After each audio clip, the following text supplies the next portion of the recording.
last, when building outlives its life, you demolish this building. So this is total gamut of the built environment, which is divided into six parts. And I think one issue which needs to be clearly understood in the entire gamut of green building is the buildings are large consumers of energy. They are consumer of resources, but they are also generators of waste. They are polluters of environment and ecology. And if at all you look at the context of global warming and carbon footprints, that's also the outcome of the way the buildings are planned, designed, constructed, and they made operational.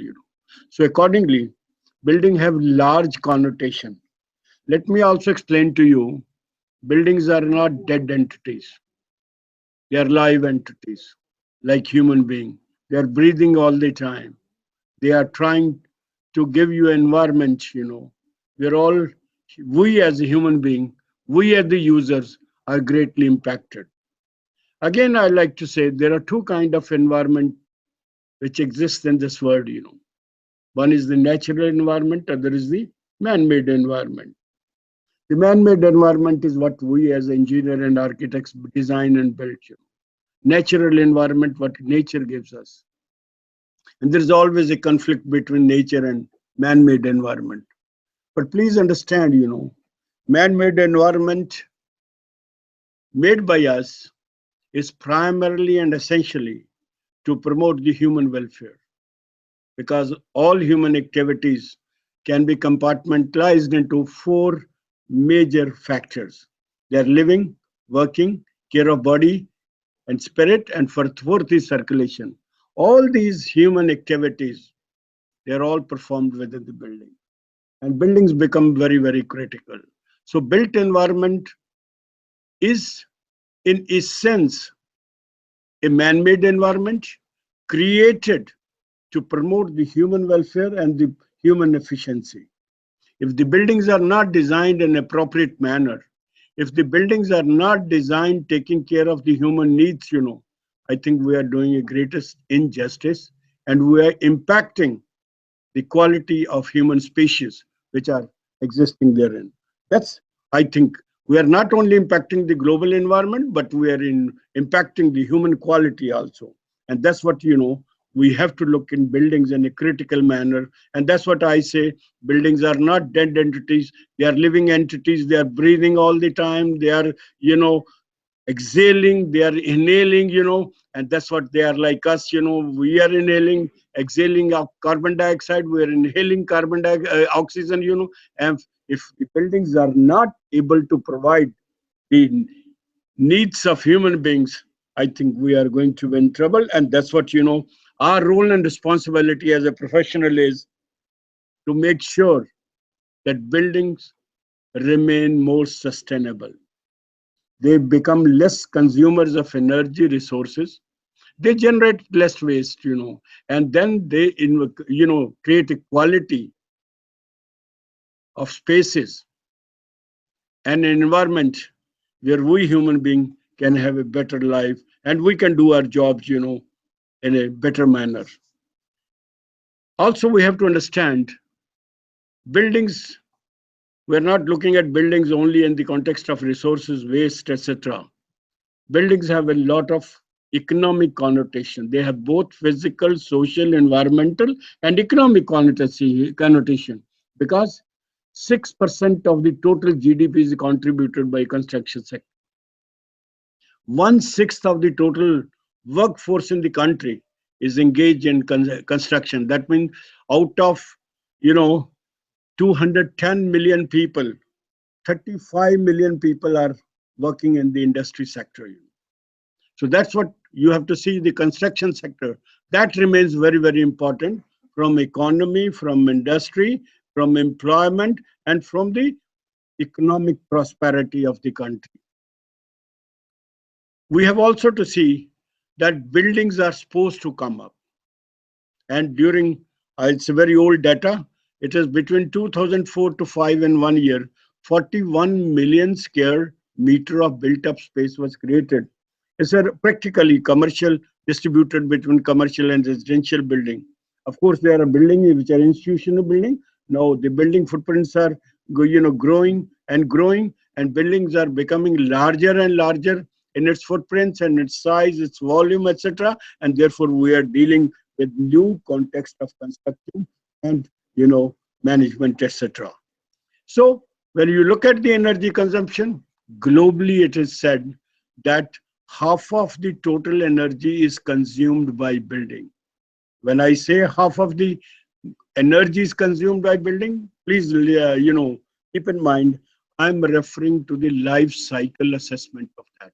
We are looking at the life cycle consumption. We are not looking at only building when they are constructed, because building only consume very little energy. That's to the extent of 10% during the construction. They have, around 8 to 10% during the this maintenance, and you can see, rest. This all goes into the operation and operation of the building. So we are only looking at the initial part, and that is the when the inner building is constructed. But I think we have to have a longer horizon, because buildings are like machines.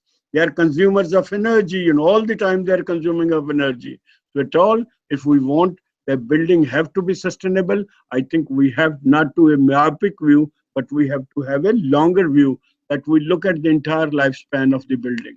So therefore, yeah, I think looking at this, that building sector in India is estimated that it consumes 47% of the total energy, as industry consumed another 28%. Majority of building energy consumed by residential sector, and there are two major users, and this is lighting and air conditioning. They were the large component of the total consumption. And it said, if at all in the existing building, if you take care of the lighting and you make your HVAC, heating, ventilation, air conditioning, very efficient, you can cut down energy consumption by 20% in the existing building. And if you design your building with the ECBC code, that's energy conservation building code, you can cut down in the new building energy, and of course, by designing to the extent of 40%. So I think the entire context of this building emerges from the way we are growing as a human being. And India is heading for a disaster for the reason that in the last 100 years, we have grown 5 times. From 5 crores, we have gone to 121 crores, in the year 2011. And we are supposed to grow by 1.6 billion by the year 2050. The worst part is that we have only 2.4% of the global land, and we are, accounting for 16.6% of the total population. So perpetually, we are in trouble so far as land and resources are concerned, And the worst part is this population is getting concentrated in the larger city, So once these people are joining, and because the people are migrating, it's, migrating from village to urban area, surely we need to have buildings not only for their living, for their working, but also for all their entertainment and for their, mobility, etc. This is, I'm referring to a report prepared by McKinsey Global Institute. They had done a study that India is emerging as a giant, and by 2030, they say 590 million people will be living in urban areas, as compared to 377 they were living in the 2011. So you can think of, and this project, this population figure is going to be 800 million by the year 2050. So that means by 2050, half of the India will be living in urban areas, half will be living in the rural areas. And you can think of, from 377, we have to go to 800 million people. How you can think the urban population get doubled, what will be the size of the city, what will be the numbers of you can imagine, Of course, we will be prosperous. We will have more employment, Our GDP will be rising. We are looking at, growth rate of 6, 7, 8, and 9, We will be becoming richer, But issue will remain that there will be an ever rising increase of built environment buildings which have to be created. And it is said, that India will need 700 to 900 million square meter of built up space every year to take care of the additional population. This is on an average basis. This is the base of the study, and that's the population of, that's the, built area for Chicago City. So whatever Chicago City has today, India will have to create that volume of built environment in order to meet the, requirement of building. We look at the, this was the quantum of built environment. That's what I was trying to, I'm not read the report, but I'm only trying to focus on the critical issue which we need to address, So that means a large volume of buildings have to come. There's no exception. There is no escape on this. But we have to look at, we have been saying, buildings are consumers of energy and resources. Let's see how the energy consumption pattern are existing in the world, And we can say that developed world consume 70% of the energy, despite the fact they have only 22% of the population. Whereas the developing worlds, in which India and China are just added, they are consuming only 30% of the energy and 70% of the population. So you can see, that developed world is consuming much more energy. Why I'm trying to draw your attention to the moment, since we are rising, we are, under the impact of globalization and liberalization, we are getting connected to the world, we are progressing, and we have to grow as a, developed nation, considering the manpower, considering the demographic dividend, considering the, intelligence Indian people have.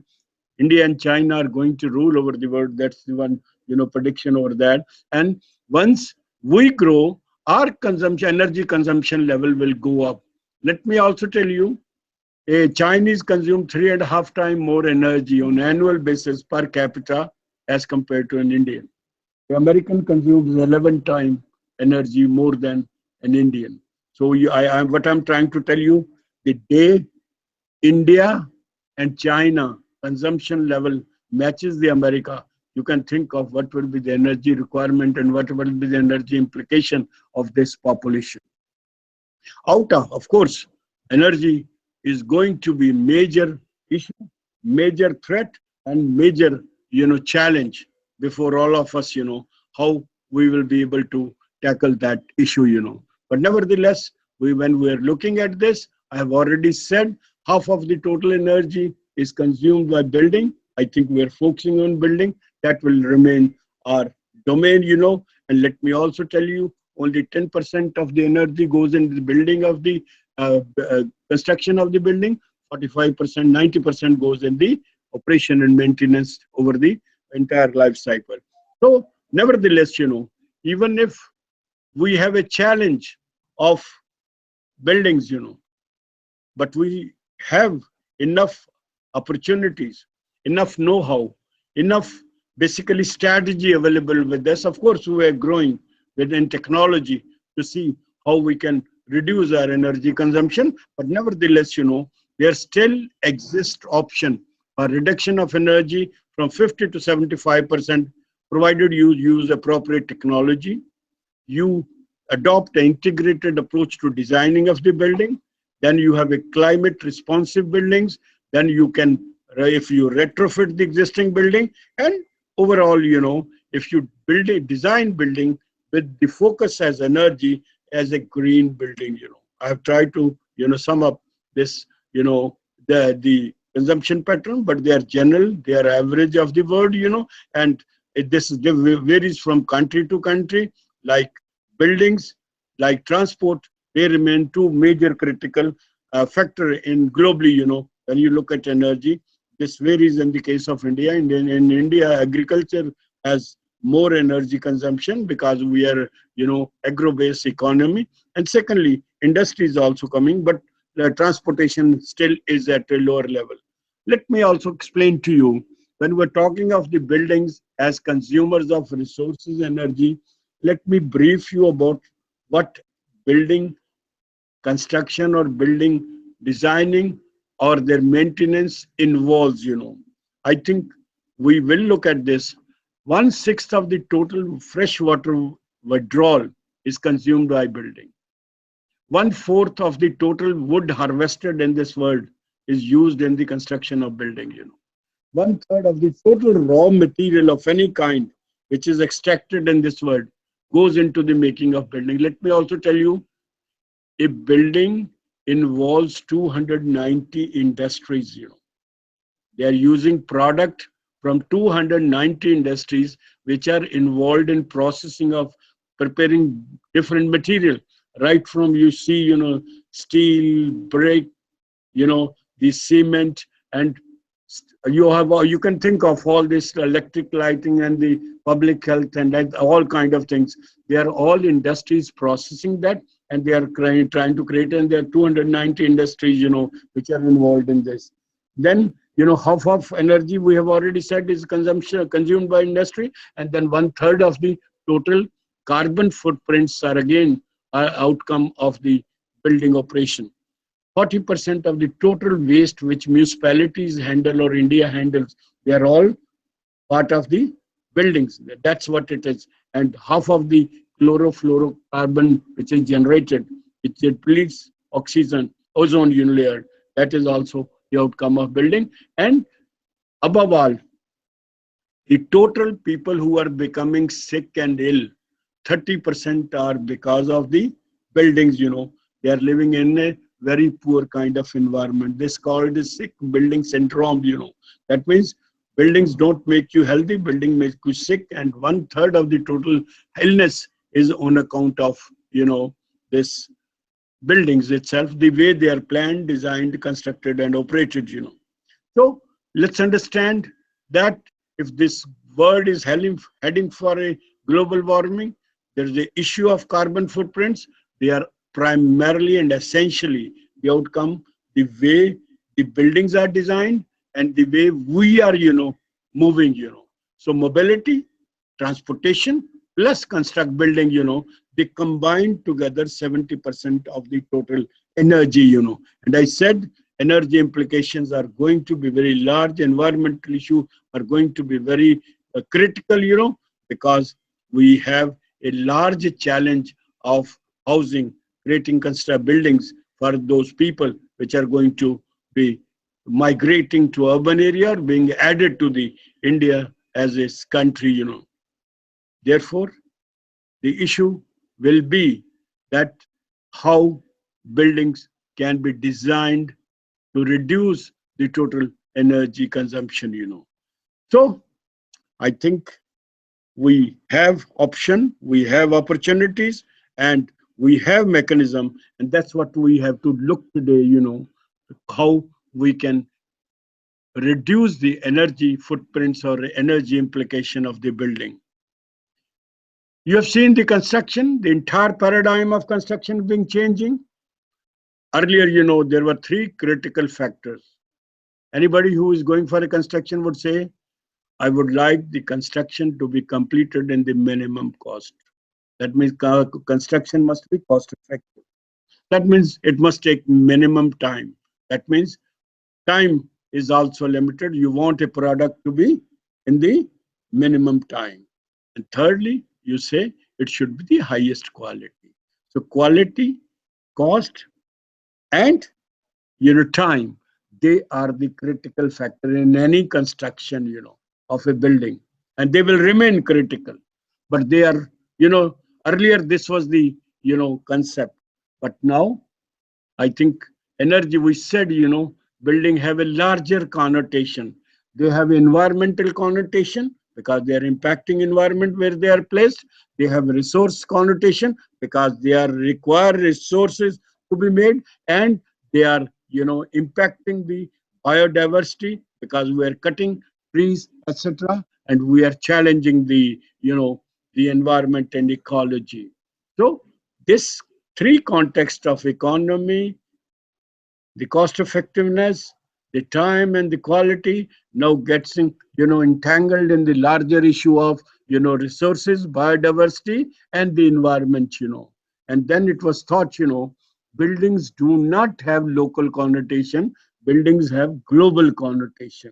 That means what we are doing, it is not impacting us, or this logo, Chandigarh city. It impacts the state, it impacts the country, it impacts the globally, because we are now looking at the carbon footprints and global issues, So we have now looking at building in the larger context and local as well as global, So we are looking in buildings in the context of economy, in the environmental quality, and in the social and cultural issues, Having discussed about the context of the building, I think when we're talking about that, we have to make building more sustainable, energy efficient, and they could not only cost effective, quality. They should be provider of quality, and then they should have best of the environment and ecology. I think new paradigm are emerging, and this paradigm is the buildings to be made green. Let's be very clear when we talk about the green building is not painting building as if with a green color, It is trying to do what, It is trying, green means nature. So it's building designed with nature, building designed using the natural resources, and the natural resources, our focus shall not be, on the non-renewable sources, but on the renewable sources. So now, green building is an attempt, is an, effort in order to make, design the building using natural element, taking support of the nature, and then working with nature so that we do not adversely impact or we do not, eat away all the resources, destroy our environment, but we try to make value addition to the entire system, So when we look at the definition, what a green building is, somebody say it's not as bad as an average building in terms of environment and impact, But that means it's slightly better, But this somebody says no, it's distinctly better, Or a green building is like a process. It's a regenerative process, which is trying to improve, trying to restore or the environment and ecology. Rather than damaging it, it's trying to restore and, make value addition to this. So green buildings are called also, if you are all, look at energy efficient buildings, sustainable building, green building, they are one and the same thing. They are not different, only the context could be, bit variable. But let's understand a green building refers to a structure and a process. So it's both the building and the process, that are environmentally sustainable. That means they are supportive of the environment and resource efficient. That means they are trying to minimize the consumption of resources. It's talking of the throughout the life cycle of the building. And that's why, from siting to design, construction, operation, maintenance, renovation, and demolition. That means the entire context of the buildings all being taken care of while ensuring the building become environmentally sustainable and resource efficient, Again, another definition comes, a green building is an environment sustainable building designed, constructed, and operated to minimize the total environmental impact. So the total context remains how the adverse impact on the environment can be, mitigated, Then again, it says a green building, which is very simple definition, which uses less water, which optimize the energy efficiency, which conserve natural resources and generate less waste, They are touching four ambits, less consumption of resources, that's water and energy, and then it's a conserving the natural resources, and then, it is not adding to the pollution or the waste, That means it is a minimum generator of waste, The USA Environment Protection Agency defines green or sustainable living as the process of creating and using healthier and more resource efficient models of, again, they are coming to construction, renovation, operation, maintenance, and demolition.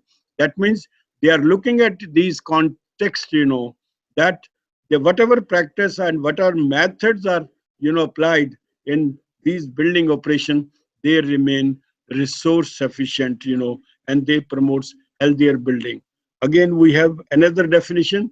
A green building is one whose construction and lifetime operation, Well, I'm again marking the lifetime operation, assure the healthiest possible environment while representing the most efficient and least disruptive use of these are the major and critical resources, that is the land, water, energy, and other resources.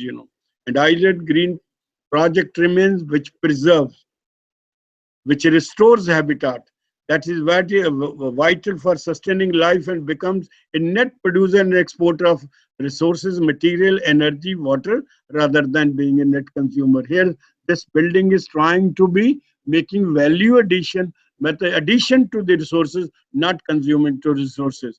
So we are looking at energy in this building in the futuristic context of, you know, how it can be, make this world it's a better place to live and better place so far as sustainability is concerned. So green building is again a building which has minimum impact on the immediate and global environment, so that its construction and subsequent operation has minimum adverse impact on ecology where it's placed.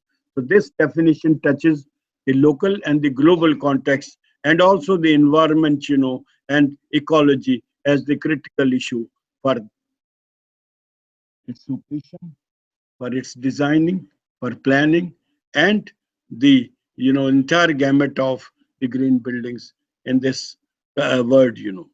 So we will like to say, after going through all these definition, what we conclude from a green buildings.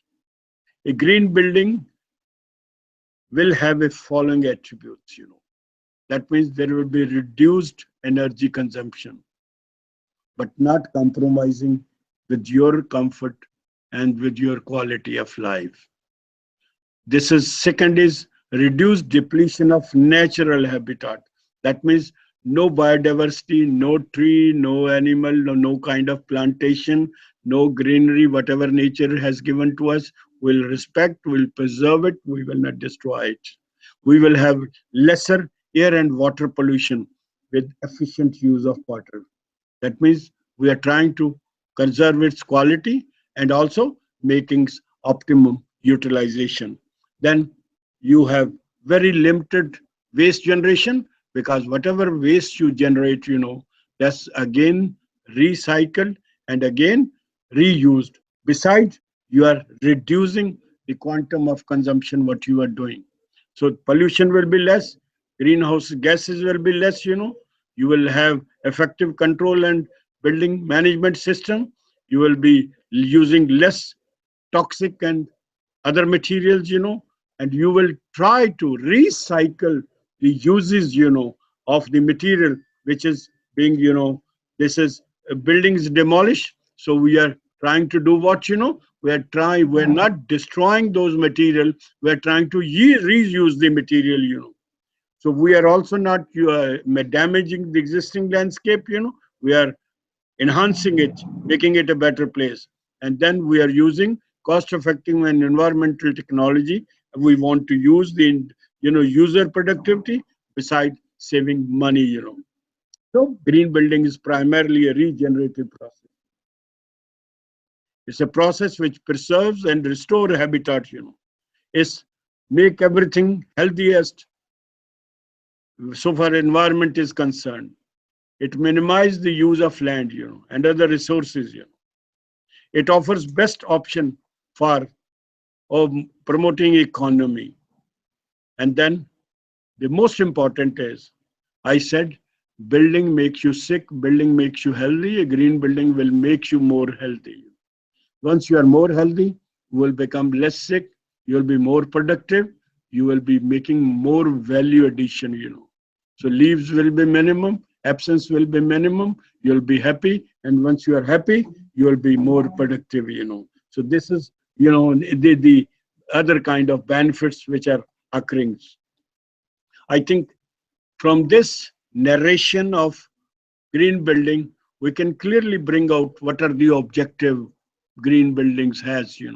That is, the green buildings aim at promoting energy efficiency, using renewable energy, ensuring water efficiency. Then in its making, it tries to include the local material.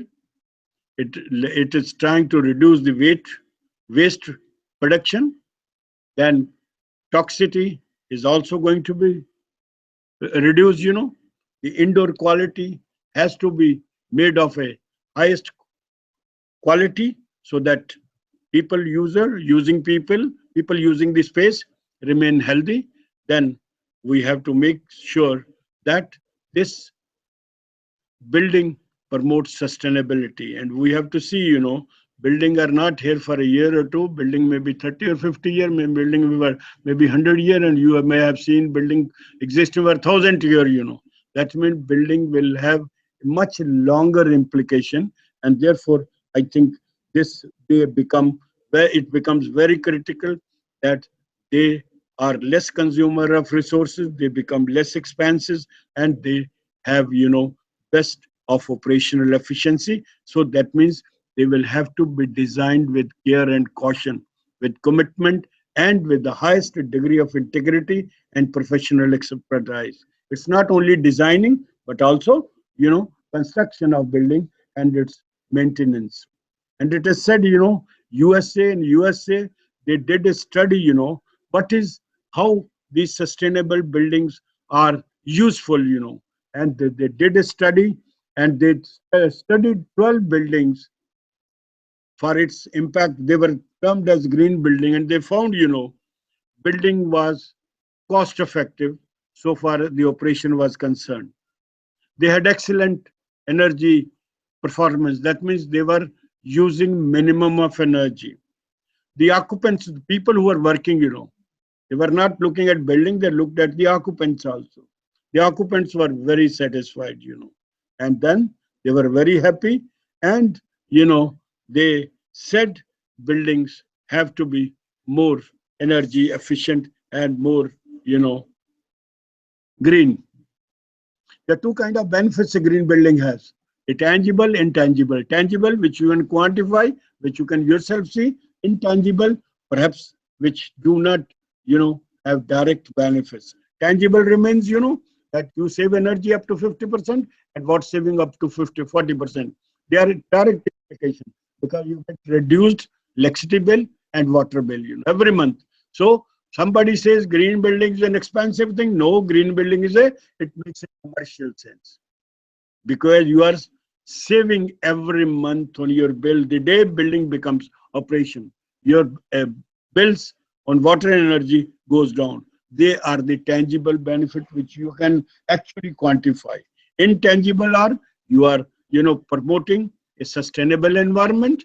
You are contributing to the global, environment sustainability. You are, in addition, you are looking at the your people who are using the building, their health, their happiness, etc., and then that improves their productivity, etc. So global as well as local context, they remain the prime intangible benefits.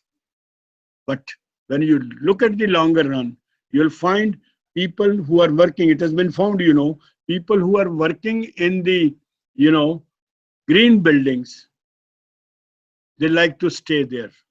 They had lesser absence, even the, productivity of the company, the profit of the company went up, and then there was very little attrition, people never wanted to leave the job. They were sticking to their job because, in addition, in lieu of benefits, somebody maybe getting money. But if you may feel you are in a very good environment, surely you will sacrifice money at the altar of your quality of life, So they are there, that we have said energy, water consumption are reduced. The best is you are reducing the carbon emission to the extent of 35%. Then you have, the carbon footprints are reduced to the extent of 8,000 to 12,000 tons, per million square feet of on the annual basis. I'm calling you. And if you do a green building, for every million square feet of built up space, the connected load will go down by 3 megawatt. So that means if 3 megawatt load is less, you are, the demand is reducing. That means the government will have to have lesser investment on setting thermal or other plants, where are generating electricity. So that means the government will also be benefited for, those investment. You reduce 70% of the waste, That means the municipality will have to transport less waste. That means they will have less manpower, they will have less mechanized vehicle, less space they will require and dump those things, And then you have whenever now what is happening, all multinational when they are hiring building, they are asking whether your building is a rated green building or not. They know we will pay higher rent to the person, but surely overall we will say will be because they are all air conditioned, they are all they have very high standards, they know they are going to save on the electricity to the extent of 50% and again water, but they don't mind. So this you get an additional image once it's rated as a green building. So green building basically gets more profit to the person, to the owner of the building. It helps the state, it helps the society, and it's help the environment. And you can quantify them these benefits in terms of financial, environmental, and the social benefits. And these are the four critical areas we have written that what the benefit remains. All they are the negative arrows. It shows this is the net reduction, in energy, carbon emission, water, and solid waste management. We are looking at the life cycle cost because we know, that we are not looking, we don't have to look at the initial, we don't have to have a short-term view of the building because buildings are going to stay for a much longer time, We will say, that the advantages say low cycle life cycle cost of the building. Second is the higher material efficiency. Third is the lower cooling loads, better indoor air quality. We'll talk about that in detail.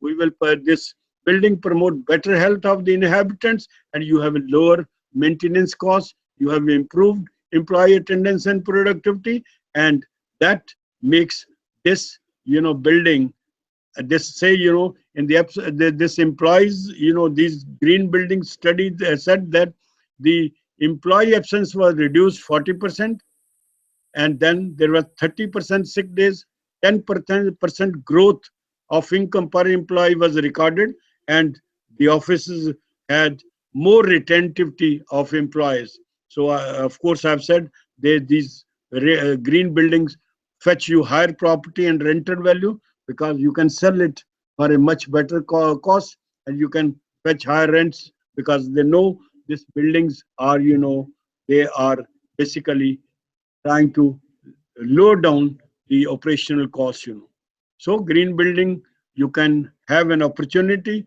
that you can make it a net zero building. And once it's a net zero building, you can also aim at making a energy positive building. And that will help you, in making building as a earning member. Let me also tell you, we are now looking at energy efficiency. The next step will be what? Zero energy building. Third step and the final will be energy positive building. When we're talking of energy efficient building, that means we're trying to reduce energy consumption level at whatever level we are.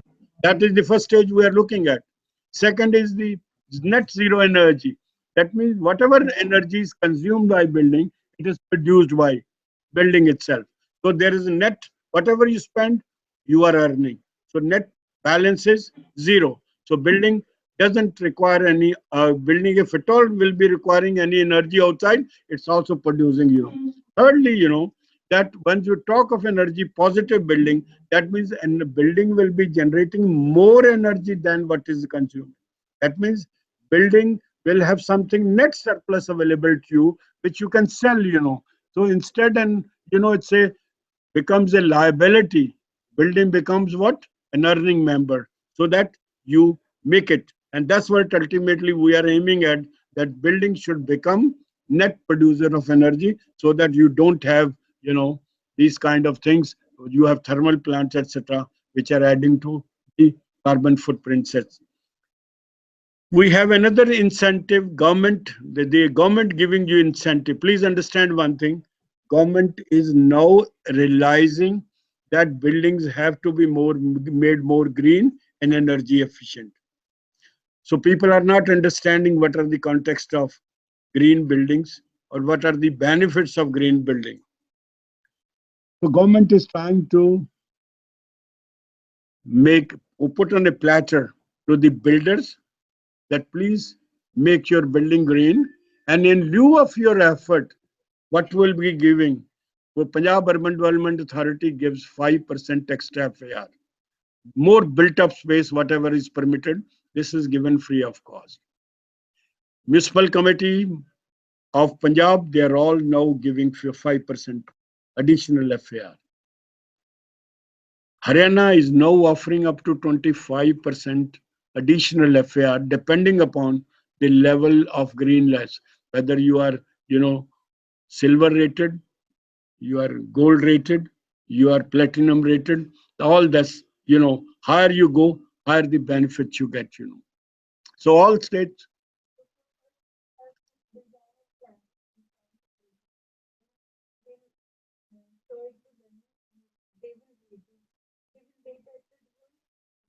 There you will have to get it. This is a pre-registration stage at the time of your after you have got the building plan sanctioned, you say that we will like that this building to be rated green. There are 3 rating agencies of for green buildings. This is Indian Green Building Council, IGBC. Then there is a GREHA, right? Then third is the LEED. That's the Leadership in Energy Efficient.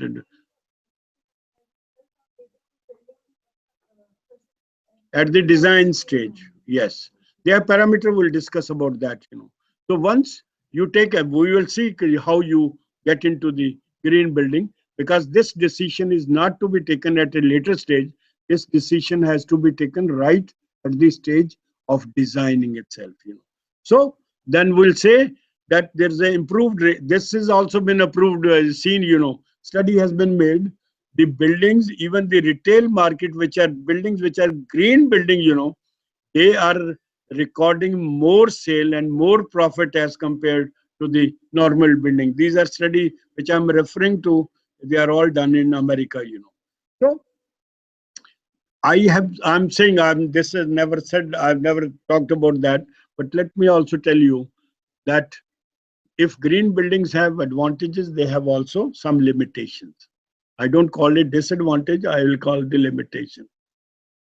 Because we are depending upon the natural element, that is sun, air, ventilation, geothermal energy. They are all kind of things which we're trying to use. We cannot control the climate. Natural climate varies. You know the difference between atmosphere and the climate. Atmosphere is one which changes minute to minute, it's day to day. For over a period of time, 20 to 30 years, when you record the atmosphere, the variation, and then you come to the conclusion, what are the different pattern of, sunlight, rainfall, temperature, solar radiation, precipitation. Then you come to the conclusion, what is the climate. And we'll come back, that we have to design the building in climate. But what I'm trying to refer here is, since you are not able to control the natural, sometimes there is air, sometimes there is, you have a cold climate. If there is, cloud, this entire thing will become dark. You won't have the light. You don't have the solar radiation. There can be wind. You are depending upon, there will be cross ventilation. Suppose there is no wind, what you do, then this will have a limitation that the natural system don't operate. We have 2 systems of, operating. One is a passive system, other is a active system. So passive system means when the nature, you allow the design to take care of your heating, ventilation, etc. But once these systems fail, because you don't have a control and the nature is not predictable. Climate is not what is going to happen. They can say only broad averages. But as human being, we will always like to have a most comfortable system. When there are 2 things which have to be controlled. Number one is the temperature, other is the humidity. They are the two factors which control, out of 5 or 6 factors in the climate which make a climate, the two are very critical. That's the, temperature, the humidity. For ambient temperature, you have to have a variation between 20 to 30 degrees. The temperature must vary from 20 to 30 degrees. If it goes below 20 degree, you start feeling cold. If it goes above 30 degree, you start feeling hot. If humidity goes below 30 degree, you feel dry. If goes above 70 degree, you start perspiring. वो चिपचिपा हो जाता है कुछ भी, feel very uncomfortable. So these are the two limits which are prescribed. And that's what we would like to see. And as a human being, we're also like a machine. Our inner temperature is how much? 97.4, 37 degrees Celsius, That is our temperature. And that's body wants to regulate. And please understand, all what we are eating, we have metabolical reaction going in our body all the time. They change, of course. If you do more exercise, the reaction will go very fast. And all the time we're producing, body is exothermic, and we produce energy. And whatever energy our body produces, only 20% we need, 80% we have to take off. If you are not able to control, if that doesn't 80% doesn't go off, that means we are in trouble. We'll be running temperature and we'll become sick. See, body has its own mechanism. Body has its own system to take care of this. That body tries to control it. But when you are looking in, indoor environment, you don't have a control on this. And that's what we would like to do. We will like to regulate it by either passive system or by active system. So when the active system fails, passive system fails, I think that is the limitation of the green building.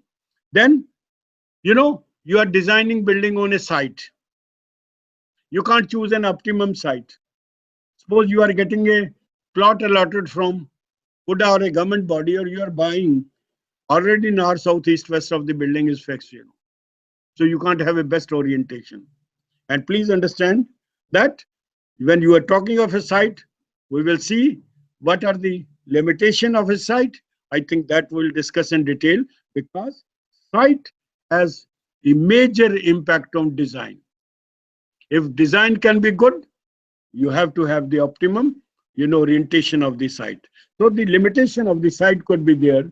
Then, you have to, of course, they say that if you want to reduce the intake or loss of heat, there are two areas which loses this. One is the walls, other is the roof, So sometimes when you say you make the roof green, then it's expensive for you. Then, of course, you require water conservation system. You require other kind of methods. You have different material which have low VOC. Then you have to be very cautious. You have to engage people who have a required expertise. That means your initial cost will go high. So these are the lower limitation. And again, sometime what happens, the indoor air quality, you have a very poor outdoor air quality. You have an industry outside your building or close a building, and then that comes inside. So you are impacted by your outside air, which you can't control. And sometimes what happens, when we try to seal the building, when we are sealing the building, so that means we are trying to minimize the impact of the regulation of the natural systems, that can also lead to, sometime adverse condition. You are closing because there is a pollution outside. You are closing the natural system, and then you are looking at the inside. So that can all have a limitation, because you can have more pollution sometime inside also. But I think what we are trying to say is that all the limitation and all the advantage you quantify into environmental, economic, and social factor. Of course, the advantages outweigh the disadvantage. You can minimize those limitations, but surely that doesn't make it, that green buildings are a losing proposition. What we are trying to say is that when we're looking at the energy implication, we're looking at the life cycle, and there are two, three kind of energy which are used, in a building. One is the embodied energy, other is the operation and maintenance energy. Third is first is the embodied energy, and second is the maintenance energy goes into the maintenance of building. Third, last is you know the operational energy. That means, what is embodied energy? Embodied energy means energy which goes into the making of the building. Am I clear? Whatever energy, whatever material you use, during construction, all your transportation, all your whatever material has been produced at this required energy. So all those materials, all this transportation, all construction technology, they are all include the energy consumed in making, in putting that building into the building, and in transportation. Cumulative, if you add up, that is your embodied energy, right? The second is your maintenance energy. How much energy over the life cycle, how much energy goes into the maintenance of the building. And last is what, operational energy, which is the major component of the building. That means, for you have a light, you may be having AC, the computers are on, so you have heating system of input in place. So basically, it's lighting and heating and cooling, which have the maximum quantum, and that is your operational energy. So when we are looking at the life cycle assessment of a building, we're looking at what? Embodied energy, then maintenance energy, and third is the operational energy. So how this designing of, when you look at the total design of a building, I think we're looking at four components in this. That is the built environment में कहाँ जा देखेंगे हम. Number one, उसके building के aspects को देखेंगे. उसमें क्या क्या आएगा? Where the building is being sited, how it's being designed, how it's being constructed, how it's been operated, maintained, how it's being renovated, and how it's being destroyed. ये कितने हो गए? ये आपके सामने 7 steps हैं, which is the which is constitute the total life cycle of these. These are the 7 operation, right from siting, designing, construction, operation, maintenance, renovation, and last is what, when building outlives the life, you demolish the building, and then you start. It's a situation of cradle to grave, what we call it. This is the total ambit of the building, तो जो building में design होगा, construction होगी, operation होगी, इन्हीं 7 factors के अंदर आएगी. Number 2, buildings are consumer. What they consume? They consume energy, water, their materials, and resources. So for entire consumption, you have put into 4 parameters. Energy, water, materials, and natural resources. Then building, they generate waste also. Which is the waste? Now waste, their environmental impact have been quantified into waste, air pollution, water pollution, indoor pollution, heat islands, stormwater runoff, and the noise. So they are again, they are 7 factors which are the outcome of building in impacting the environment. So waste will destroy things, and then polluted air, polluted water, indoor air pollution, heat island. You understand, when you are in a core area of a city, you find the temperatures are invariably 6 to 7 degrees. Or the reason, the hard surfaces, when they reflect the heat, then it strike the building, and that is all trapped in the high-rise building. And you find it's been studied that the London central area is 7 degree more warmer, centigrade more warmer than the on the periphery of the London itself. That must be in India. Wherever the high-rise building, you will say sector 17 will be more warmer than any other area. So sector 17 could be less warmer because you have next door, that Leisure Valley. You have a huge green area that could lessen the impact. But all the areas They have, like you go to industry area, you know where Ilante Mall and so many big buildings have come up. You will find these buildings have impacted, created more heat island. More heat island means more temperature rising. That means you have to cool down. So that means your AC cost will go very, very high. So that's what it is. Then, then what is the ultimate impact of this building is that is harm to human health, environment degradation, and loss of resources. So three negative you can find out. Ultimately that is the building. So the entire gamut of building, if you look at in respect of designing, consumption, environment, and is ultimately what it leads to, that it impact human being, it impact environment, and it makes resources, you know they are consumed and they are wasted.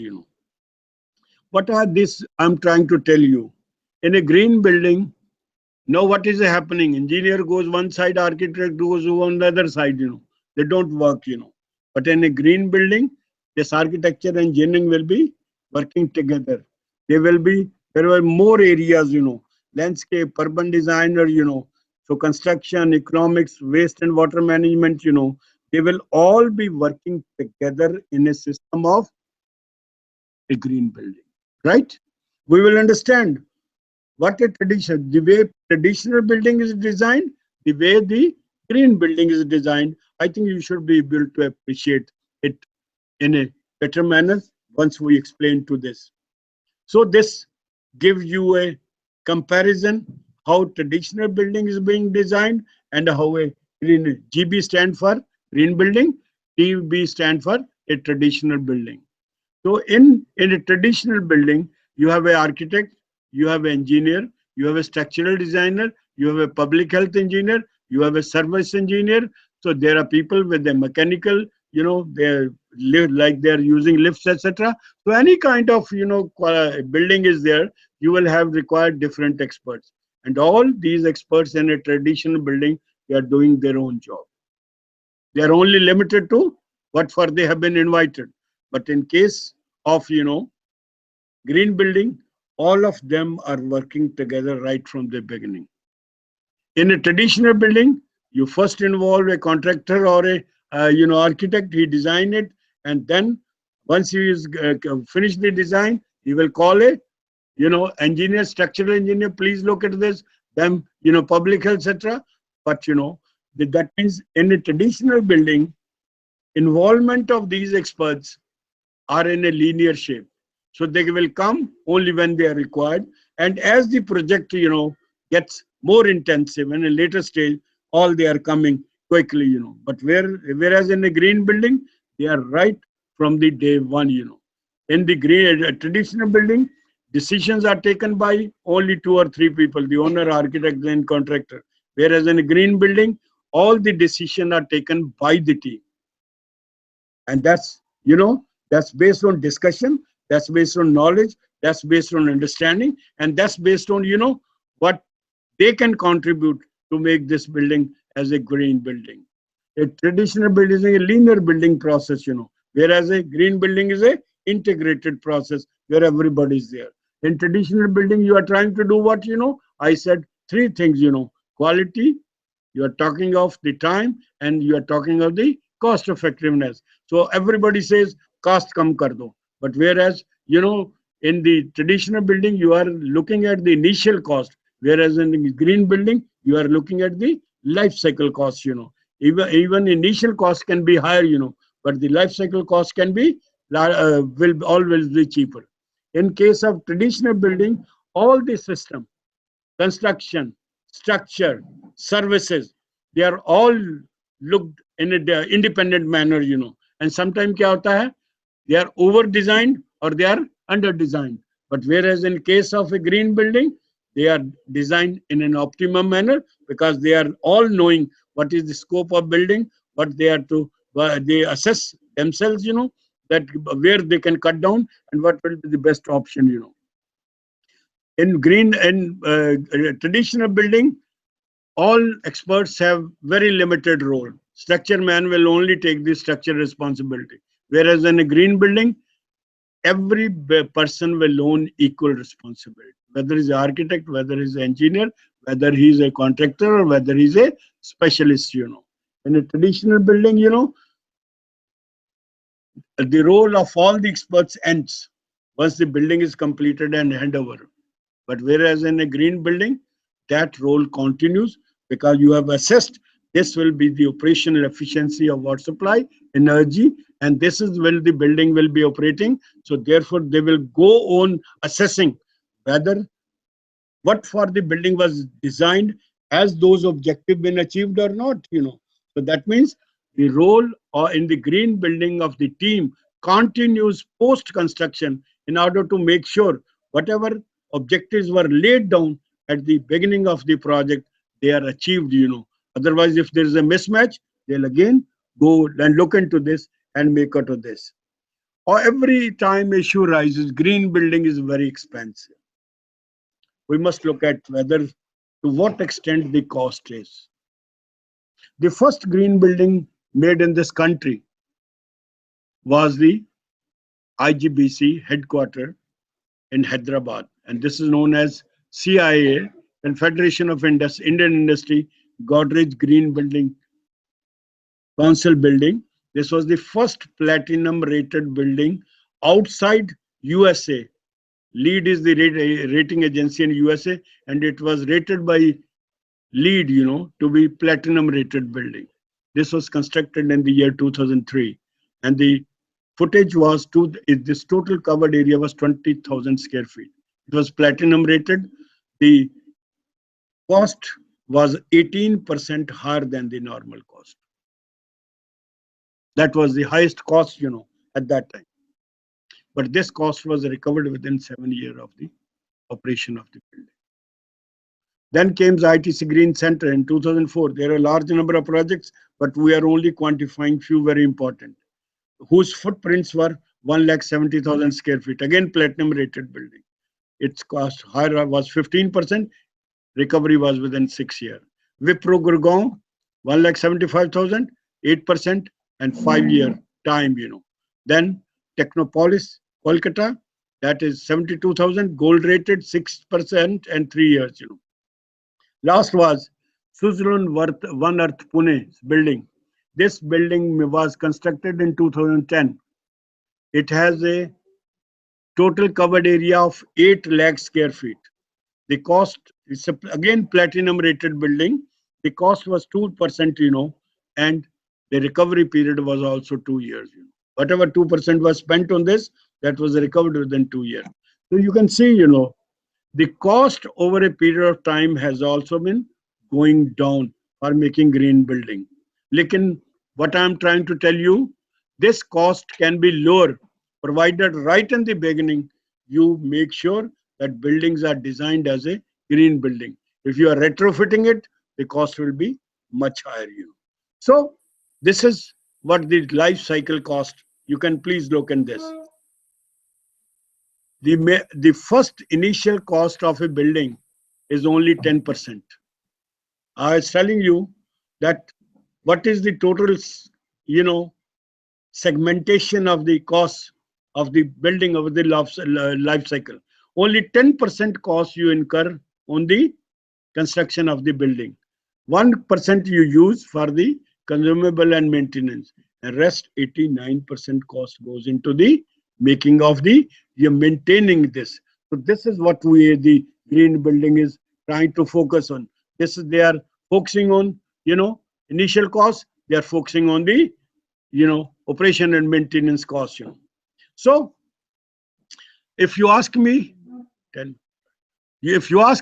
what goes into the designing of green building, I think please understand the principle remain that green building means designing with nature.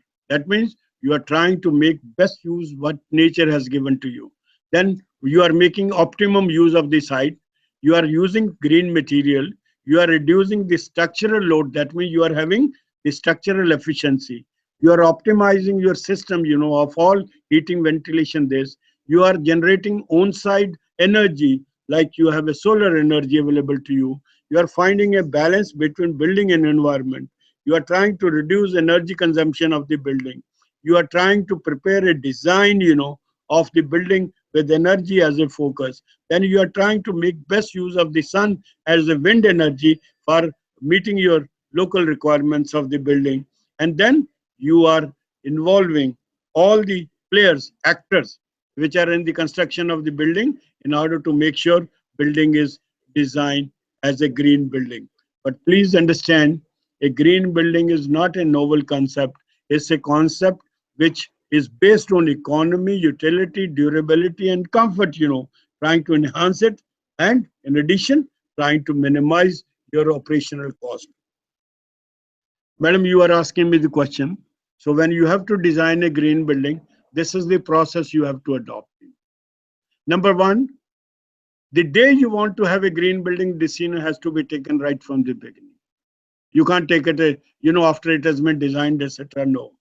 Right from the day one, you have to see that you want to make this building as a green building.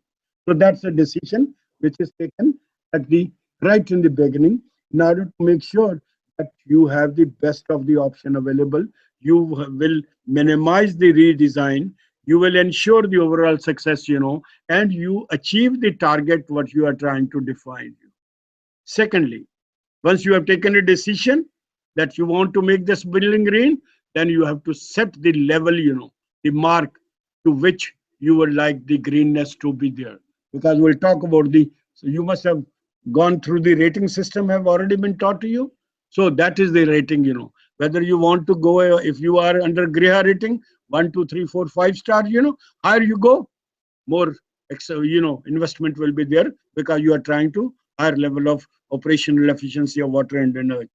So secondly, if you are going through IGBC, then you will say either you will be certified building or a silver rated building, gold rated building, and highest is the platinum rated building.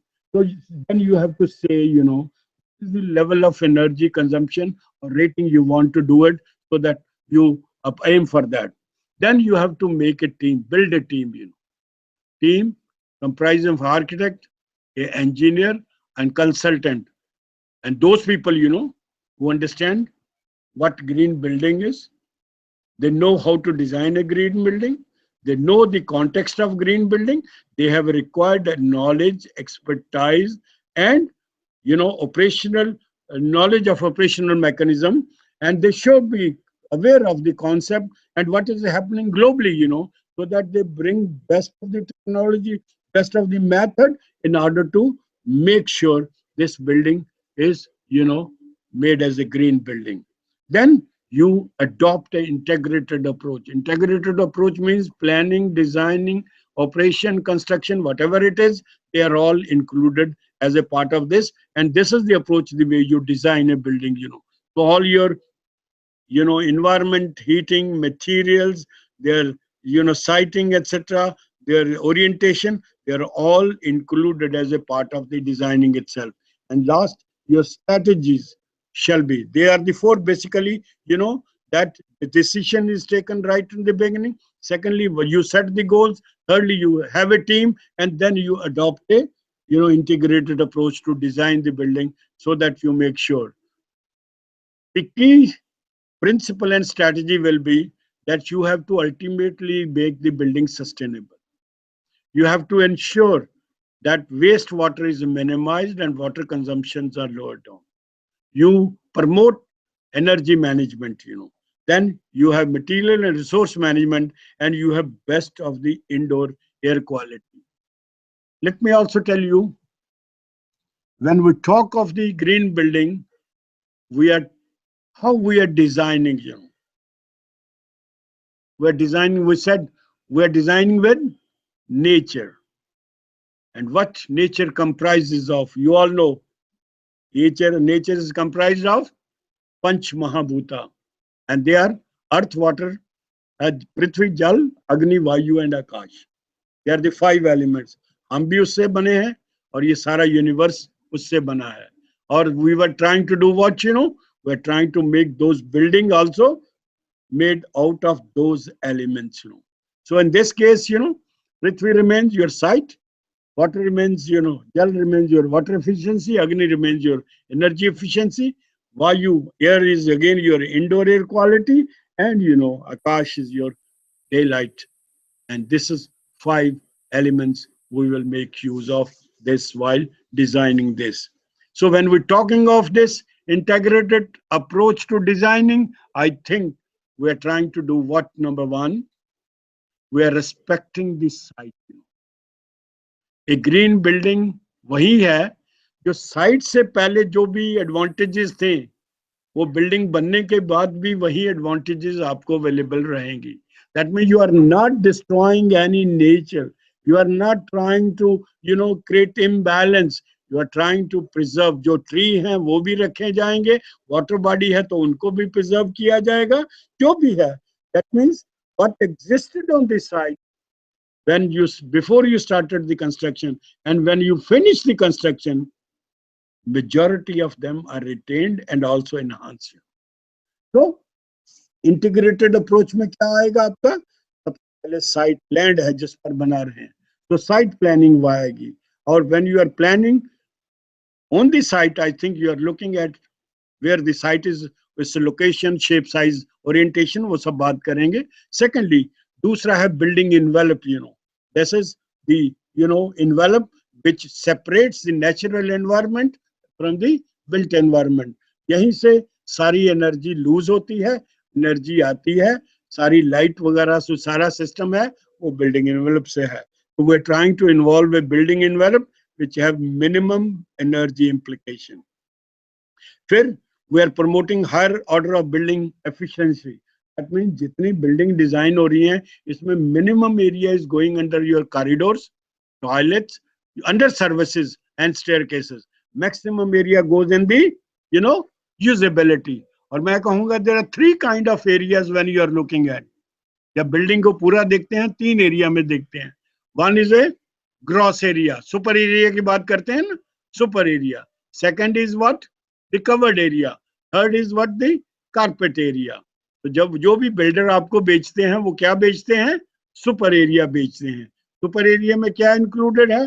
जो building में constructed है, आपका room का area, आपकी wall का area, corridor, आपके toilet, stair cases जो हैं, ठीक है, आपकी बैल्कनी, प्रोजेक्शन जो है, सबको डाल लिया जाए तो वो क्या कर बनता है? That becomes the super area. तो जो आपका यूज भी नहीं हो रहा है या कॉमन में हो रहा है, that's again being charge to you. So this is the largest component. अगर बिल्डिंग में देखेंगे ये सबसे ज्यादा है. दूसरा आता है the covered area, the area on the plinth, जिसमें से आप ये जो प्रोजेक्शंस वगैरह है बाहर निकाल देते हैं. एंड द नेट एरिया जिसके अंदर आपका रूम का एरिया, वॉल का एरिया आ गया, कॉरिडोर, टॉयलेट, सर्विसेज जितनी भी हैं, they are all within the 4 walls of the building. जो भी एरिया एक्सक्लूडिंग द प्रोजेक्शन वो आपका क्या बन जाता है? That becomes your covered area. Third is the carpet area. Carpet area is net usable area. इस रूम के अंदर इस रूम का एरिया बहुत ज्यादा है, लेकिन इसके अंदर जो जो एरिया इनसाइड है वो क्या है? आपका carpet area. So in carpet area you are excluding all wall area, you are excluding the corridor area, you are excluding the staircase, lifts, etc. You are excluding toilets, etc. Only you are limiting yourself to the area which is being actually used. तो अगर 1000 square foot का अगर gross area है तो उसका carpet area 600 या 650 से नहीं बनेगा. That means अगर ग्रॉस एरिया से if you cut down about 30 to 35%, क्योंकि walls are take 5 to 10%, 10% के करीब wall area ले लेते हैं, 15% depending upon what your sectoral design. Corridor will take lot of area, sometimes it cover much more area. अगर single loaded है या double loaded है. If it's double loaded, it's more efficient. If single loaded, it is highly inefficient. So your net building efficiency is the ratio between the carpet area or the gross area. So you should have the maximum efficiency. Kabhi aap building ki efficiency dekhna, they are very, very low. So we like to have a design which gives highest carpet area and minimum of your other areas. Then you are trying to, integrate renewable energy sources. You are generating you have, solar panels which are generating electricity. You may be using, wind. Agar aap, if you are in an area where you have lot of wind, you can put the windmill on your top, so you are generating. So there is another mechanism, but then you are using material which are having minimum of energy implication. In America, in all building material, you have to put a label, that how much energy has been consumed in production of this material. So that means whenever you are using the material to be put in here, you are looking at the energy implication of that material. Only then you will have lesser of embodied energy, And then India may be mandatory nahi hua. Secondly, you are trying to have best of the eco-friendly, construction technologies, so that they consume minimum of energy and minimum of resources. Then you have effective water and waste management. Lot of water used during construction. You can use, these rainwater, and you will make sure whatever, waste is being generated, that is used, that is put as integral part of the, building construction. Please understand one thing, that we are in certain countries like Canada, in certain cities, you have to ensure that if you are demolishing a building and if there's something coming out, 70% of that material you have to use within the building, you cannot throw out. For rest 30% you pay, but they'll not pick up, 70% has to be, put in there. Whenever you do, ये foundation जब ले होती हैं, the best earth is, we're destroying the earth. This earth, which is, produce every crop for us, which makes you food हमें देती है. For its creation, I think we have spent thousands and millions of years. And that's what they say when you are, digging that earth, please don't destroy that earth. Put that in a heap, and this, so that when you finish this building, again that earth is put back. So that means you are trying to make best use of the resources, that water and waste management. And then ultimately you see you use best of the option for heating, cooling, lighting, and ventilation. So this is the ambit of designing building, green building. And then we will go into detail that how you will, look at entire context of designing. Thank you. We break for tea and then we come back. Thank you. Am I clear?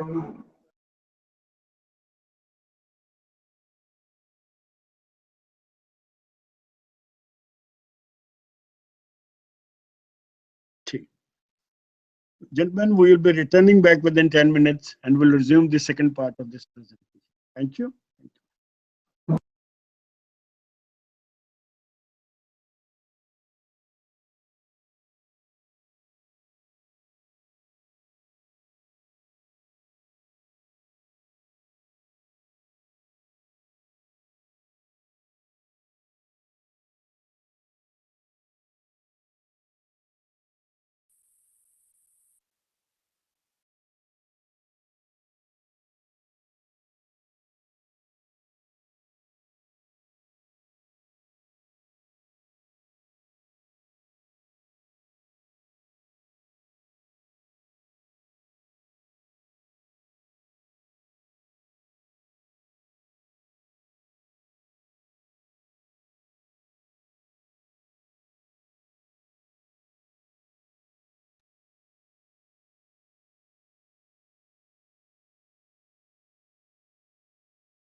Welcome back. We'll start with now the designing and what goes into the designing of green building. First of all, we'll look at the climatic zone because I think we have to understand when we are designing a building, it must be responsive to the climate of a particular place where the site is located. And for that, India has already been divided into five distinct zones. They are known as high, hot and dry, warm and humid, moderate, cloud and composite. This and the composite one, because each of the zone have a different requirement with regard to light, heat, ventilation, and thermal comfort. And accordingly, the design will be at variance. And I've said, two factor which will go into making of the climate, and that's what it's a humidity and the temperature. So this is based on which these five climate zones have been created. And in fact, for a climate, they are the two determinants.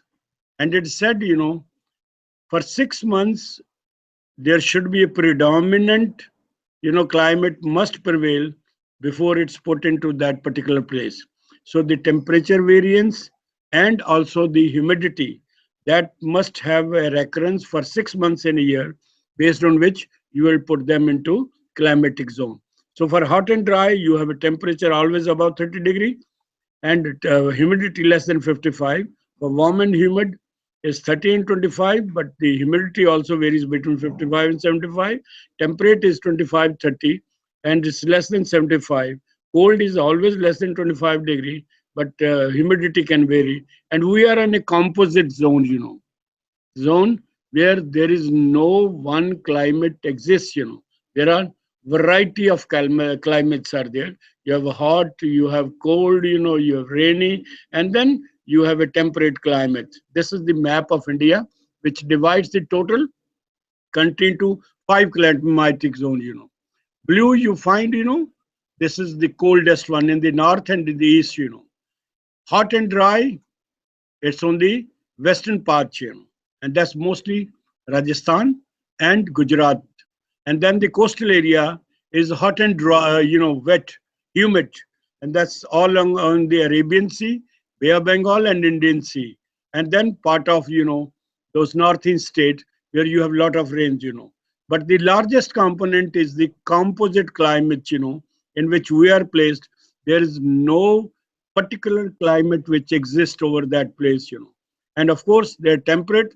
Neither there is too hot, neither is too cold. And that's like in Pune and Bangalore. And there are three places where you look at these. So these are the five climatic zones, and we will tell you that what will be the pattern of designing for each climate zone if the green building are to be, created. So wherever there is a hot zone, wherever there is a lot of heat, first strategy will be you have to reduce heat gain. And if at all heat is, gained, then you have to minimize, you have to quickly lose the heat. So it's management of sun, and heat is there. Heat is gained through what? Is the roof and the walls. So therefore you have to, in order to make sure the wall don't get heated up, either you have a thick wall or you have a cavity walls, right? So that you have a massive structure, you have, orient the building in such a manner, because north doesn't have sun, south has the maximum sun, east has morning sun but not very hot, west is the worst sun, which is, again horizontal sun. So therefore you have to make sure, if you want a uniform light, place your building towards the north. South side, all your livable room, like where there is too much cold, you will always put on the southern side, so that you get all this. Then east and west, morning, their sun, east and west is horizontal, but morning sun is pleasant, evening sun is very, very harsh. So the worst sun in our case is the west sun. So you have to manage the western area. But I think when you look at the different climates, like Shimla, you welcome all the sun, all the time, in all the season. Sun is a welcome. So in a hilly area, please never design your building and orient it towards building towards the north side. North is the worst, You have all the lights, you have no sun, because we'll see what the moment is. Then you'll see, if heat is to be repelled, you will have surface painted white. If the heat is to be absorbed, then you paint the system black. Right? You have windows, because windows have the maximum leakage of or gainer of heat. So that's what we do. So there are orientation, insulation, and then openings, and then balconies, then overhang, your projections, we call it, shades, then your colors, they will all go into the making of a green building. And this is in a hot and dry area where you use courtyard intensively, in order to make sure that building remains cool. And the courtyard are the best option, in order to make this building cool, because they don't get heated up. They are like heat dump. They'll absorb all the heat. And you please try to understand that air movement is dry air is always light, which hot air is dry. This goes up and it's light, and all fresh air is a heavy one, which is at this. So automatically, when there is a temperature difference, there is a movement of air within the building and outside the building. And courtyard, which have all the cool air, they provide you all the opportunity to have a fresh air and cold air in this. In case of warm and humid, in addition to fighting the heat, you have a problem of humidity. All coastal area, moisture contents are very, very high. So therefore, in order to take care of those moisture, you have to have a cross ventilation, because that's the best method, or to minimize the humidity aspect, in addition to what you do in the, hot and dry area. So in case of the moderate and temperate, this is neither too hot, neither too cold. But in a hot, during the hot temperature, whatever is there, you again have your strategies to minimize, to orient your building, provide insulation, and you can orient your building on the south side and east side, but avoid the west side, and use a pale color, so that you reflect all the heat, etc. But you can avoid, you can have courtyard, and then you can put the opening in such a manner that you get the, you lose the heat or gain the heat whenever it's needed. So this is the building concept, and they are the approaches which you will adopt in case of a moderate climate. In case of cold, strategy will be always to reduce heat loss and always promote heat going. And you have enough heat available in the case of southern side, eastern and western side, and north you will all avoid. If you have gone to Shimla, please look at this. Shimla is located on where? The Cart Road, Middle Road, and the Mall Road. But at the back of the Mall Road, English people never did it, because that's your north side. So you have best of sun available to you on the southern side. So Shimla has all the best side, best option to place it on the southern side. So please make sure that in addition to avoiding northern side, you have to have, insulated area, so that you don't lose heat. If you don't, you can gain heat, but you have to avoid heat loss, that is most critical. And that's what you can have darker color on the surface and the roof itself. And then you don't enter the building directly, because if you directly enter the building, that means your heat will be immediately lost. So before you enter the building, you will have a lobby, that will be like a ceiling area before you get into a, your usable room, etc. You see the hill areas, so they have all the maximum area which is exposed, and they are on the southern side, so that you have the maximum advantage of the sun. In the case of composite climate, the problem is during summer, you must not allow the heat to be gained. In winter, you have to make sure, like cold climate, you have to gain heat, or in, summer and monsoon also, you have to promote heat loss, if at all you get through this. So accordingly, in our case, what happens, in south side, sun is very high during summer. In case of winter, the sun is very low. So southern side, which have the maximum sun, is the best option, to avoid the sun. You have a horizontal projection, or in the case of winter, the sun is low, it will enter into your building and it warm up. That's what you do in the designing of the building. So this is what, is a pattern of this. We'll go into this. After this, we'll talk about this, how you can do in the building envelope and how you can use the site. I think site remains very, very critical. If at all I have already explained to you, because site has a context in the orientation. Which side is north, which side is south, and east and west. All directions have their own advantages and disadvantages. And you have to make sure that you orient your in building considering in which your zone your site falls, so that if you have to have a heat gain, then you orient your all the building in that manner. And within the building also, there are uses, where you require, heating and cooling, and the uses which are not required to be heated or ventilated. For the reason, anything used for human habitation, like your bedroom, your kitchen, your, these living room, they will all be requiring heating and ventilation. That will require, because you are spending most of the time there. But in the store, you are not doing, in garage, you are not, you're requiring anything, or staircases, you don't require anything, this kind of thing. So you can avoid and jolly well put it here on the adverse side, on the western side. So orientation, wind direction, soil condition, topography, vegetation and natural feature, hydrology and precipitation, what are the infrastructure within the site and outside, and then what are the kind of building existing around that, and what are the good views and bad views. This you will all have to consider while designing the building. So first, critically look at the site from inside, site from outside, and to understand the potential of the site. In fact, there can't be a premeditated design of a building. Design has to come from the site, and if you have studied the site critically, and understood the site, I think you will be able to design your building very correctly. So what you have to see, where the site is located, how it is approached, what is the surrounding of the site, so that you can make your own decision how to plan your building. The second comes the orientation. Orientation means only with regard to your positioning of the site, with regard to your cardinal four direction, north, south, east and west, or northeast, southeast, northwest and northwest.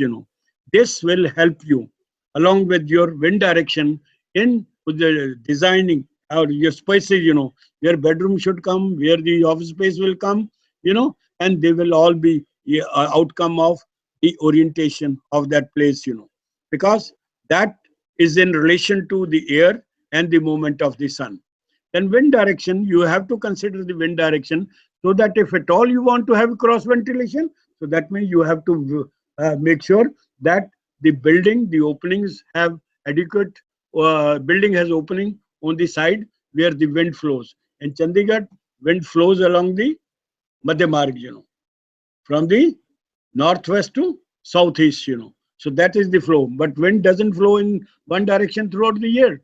It flows for 9 months, from the southeast to northwest, and 3 months from PGI to this place. So all buildings which are like, positioned here, they can have access to the cross ventilation. But if you put a building like this, which is perpendicular to the building, along the line, and you are, I think, lost. You see the secretariat.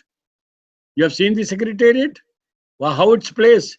It's placed perpendicular to the wind direction, so that you have all the advantage of the cross ventilation. In the secretariat building, you will never feel deficient about the water, this air. The moment you have the openings, just open your slits or open your windows, the air will rush in. So that is what basically you have to see. In our climate, when there is lot of rain or humidity is there, you need proper wind. In summer also, you will be requiring wind to cool the inside rooms.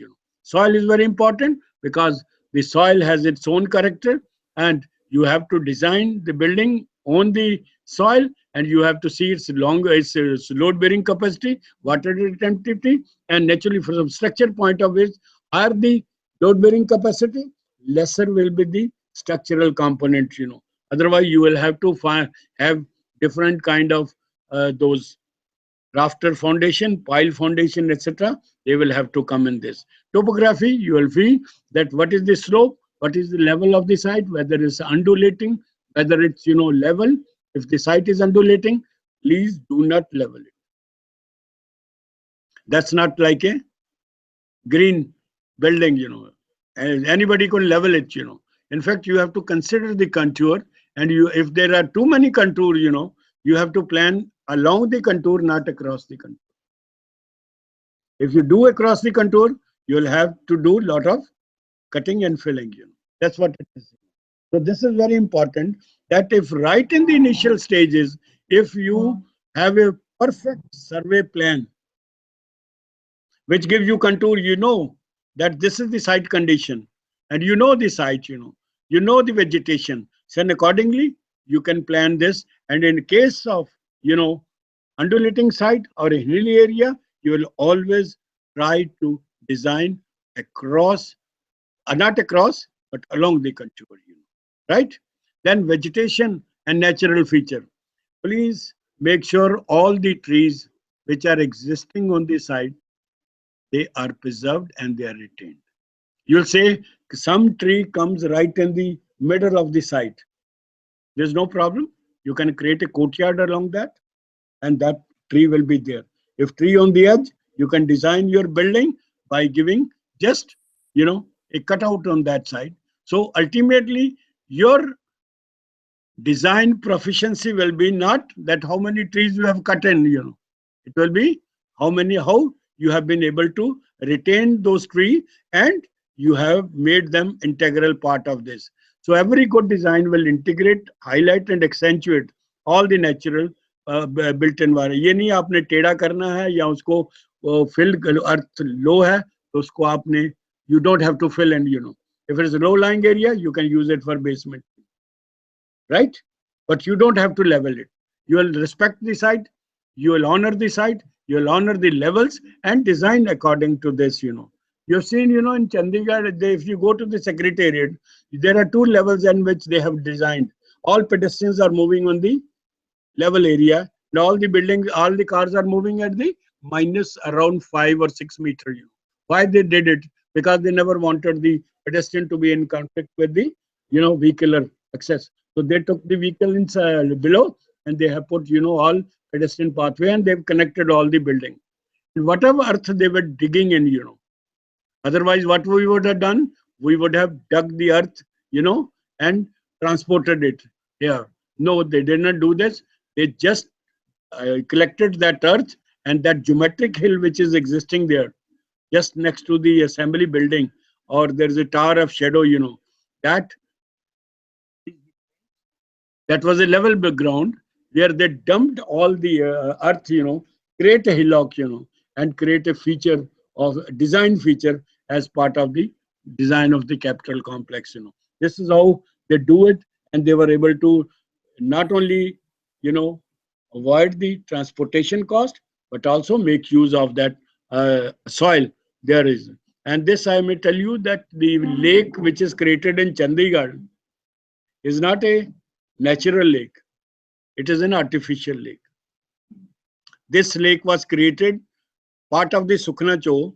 There were two prongs, and they made sure that they dug out, of course, they dug out about 14 meters, and that's what they were leveling, that you move around the lake, that 3-kilometer walkway, they were all filled in and made part of that. You can see from the backside what height lake is. That bund was created out of the earth, which was dug in, and that's what they were able to create this. But in Chandigarh, a lot of experiment has been done in order to make building highly resource efficient.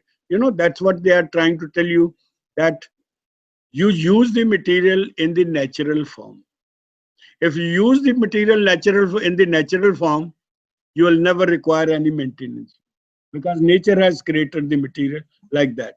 You have a brick, if you don't plaster it, you don't maintain it, because brick, what you do, you can at the best, paint it red. You don't require anything else.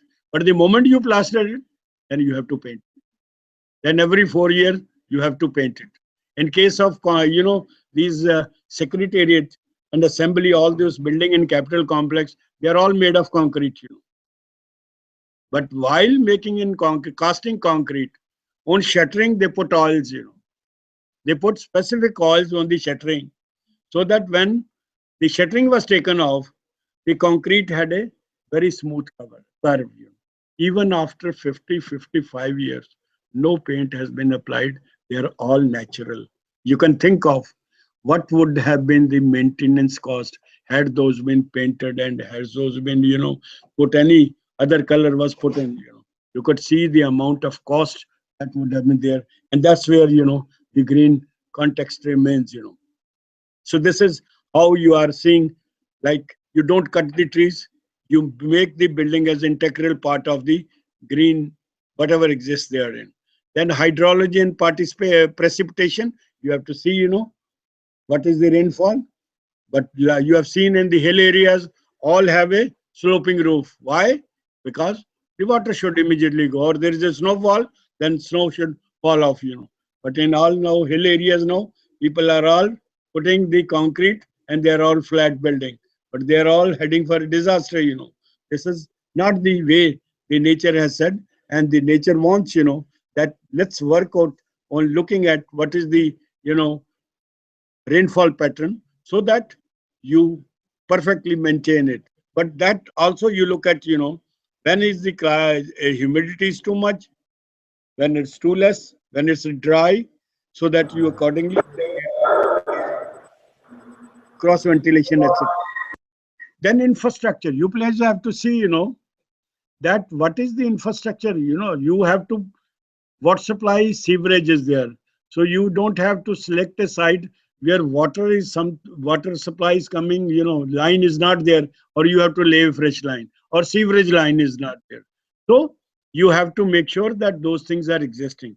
If suppose you have an isolated site, naturally you will have to have, vehicles to transport people and also connect to your all services. So look at those contexts of services which are, available to your site, and select a site which have all the benefits of services. Like, you have a water supply, sewerage in in your front of this room, house, site. You will do what? You will not design your toilet at the back of the house. That means you are trying to add to the cost of services, because then all the services will have to be taken again back to the front. While you are, planning your services, there are, whatever water is supplied to you, 20% water is used by you. Rest of the 80% water goes waste. The wastewater comprises of two parts. One is a black water, there is a gray water. The water coming from your kitchen and water from your bathroom is not a polluted water to that extent. Only polluted water is what comes from the sewerage. So if you have a, separate, just a gully trap or chamber separate from the water which comes from your kitchen and your bathroom, this doesn't require much treatment. The same water can go back to your toilet, and you can flush it there. And you can immediately cut down your cost of water by 40 to 50%. The fresh water requirement will go down, and then you are discharging less water. That means the municipal services will have to be narrow. I would say they will be very economical and limited. So you are trying, whatever discharge you will do, if you do less discharge, that means the network, city network will have accordingly be, cut down. So infrastructure would remain very critical factor while designing these green building. So this shows, you should be in a walkable distance rather than, you take vehicle and vehicles to go from one place to another. You should have close water supply so that you can connect it. You have water disposal so that you can discharge that. So other is you have to look around the surrounding, that if there are, what kind of buildings are there, the height of building. If you have very high building, you can't think of designing a lower building, smaller height building. Then, all air, light, ventilation will be closed by them. So what kind of uses? You will not select a residential site within your industrial area. You will avoid it. Of course, you can make it part of the IT sector, but never a polluted industry where coal and everything kind of uses. Okay? So that's what you have to see. The surrounding must be appropriate and must go with the use you are trying to construct. And then you have to leave the setback so that buildings have adequate air, light, and ventilation. You don't have to cover the entire site. Otherwise, doing you will not have a proper air, light, and ventilation. Then you will not select any you close to this, which is a source of pollution. So you will avoid that. Then last is the line of vision. So if there is something very nice scenario existing, you would like to orient your building in that manner. Like in Chandigarh, what was the most prominent feature? It was the Shivalik range of hills. So all the Corbusier made sure that all the sectors are laid in such a manner that you are all get connected to the hills from any part of the city. That's what he never kept those secretariat. Otherwise, everybody would have put it, like perpendicular, that my building should be seen, that this is the building. He never put it. You see the secretariat like a pencil, very thin. It's a 25 meter by around 250 meters. That is the total ambit of this secretariat. 80 feet by 800 feet ke kareeb hai. In fact, the first skyscraper, 50-story high building was to come in Chandigarh. The secretariat was planned and designed to be 50-story high building in 1951. But government said nothing doing. They said we don't have money, we don't have technology, we don't have material, we don't have that kind of structure which can construct that 50-story highway. And that's what he was advised. Please, go economical. And that's what, he made it 10-story high building. And you find, there are two ramps, which are on the secretariat, one in front and other on this. That ramp was constructed for what, It was, at that time, there was no mechanical system. All concrete is hand mix. All concrete has been transported by manually. And who were transporting the material? It was donkeys. Only with the help of donkeys, all this material has been done. All mixing has been done by hand. So you see the quality of concrete, which even not can be done by the mechanical system. Since the material had to go up, so therefore they made those ramps. Ultimately, they made sure that since there were about 3,000 people to work in this building at that time, now it's more than 10,000 people which work. They said that 3,000 people, once you have to transport them people to the 8th or 10th story building, you will have to have huge number of lifts. That means this cost will be very, very high. That time you can think of in 1945, 1955, what will be the cost of a lift? And then if the India could not afford it, Punjab could not afford it. They said, we will use these ramps for the people to move and also ultimately for construction. And that's what the number of lifts were reduced. So ultimately what it is I'm trying to say that you make best use of the situation. And he said you have visual linkages. So you find in all the secretariat sector, you have a central green, which is going from north to south. And they are all connected to your Shivalik range so that you can look at the this as this nature gift. So that's what he wanted. And that's what you have to make sure, that in your designing of building. When you do the site planning, you have to look for what is your neighborhood, what are the physical characters, slope and site we have already discussed. And you have to make sure buildings are very compact, buildings are not spread. So please make sure, even if you have to go 4-story, go 4-story, but do not spread building very, in the large footprints, because then you are damaging ecology and environment of the site. Then you have to see what is the local nature and the culture. Then you don't have to produce promote the vehicular movement, and you have to make sure that pedestrian movement is there. That I go into this, I would just like to brief you on this, that what is the impact of the footprints. If there is nothing constructed on any site, 50% water goes into the ground.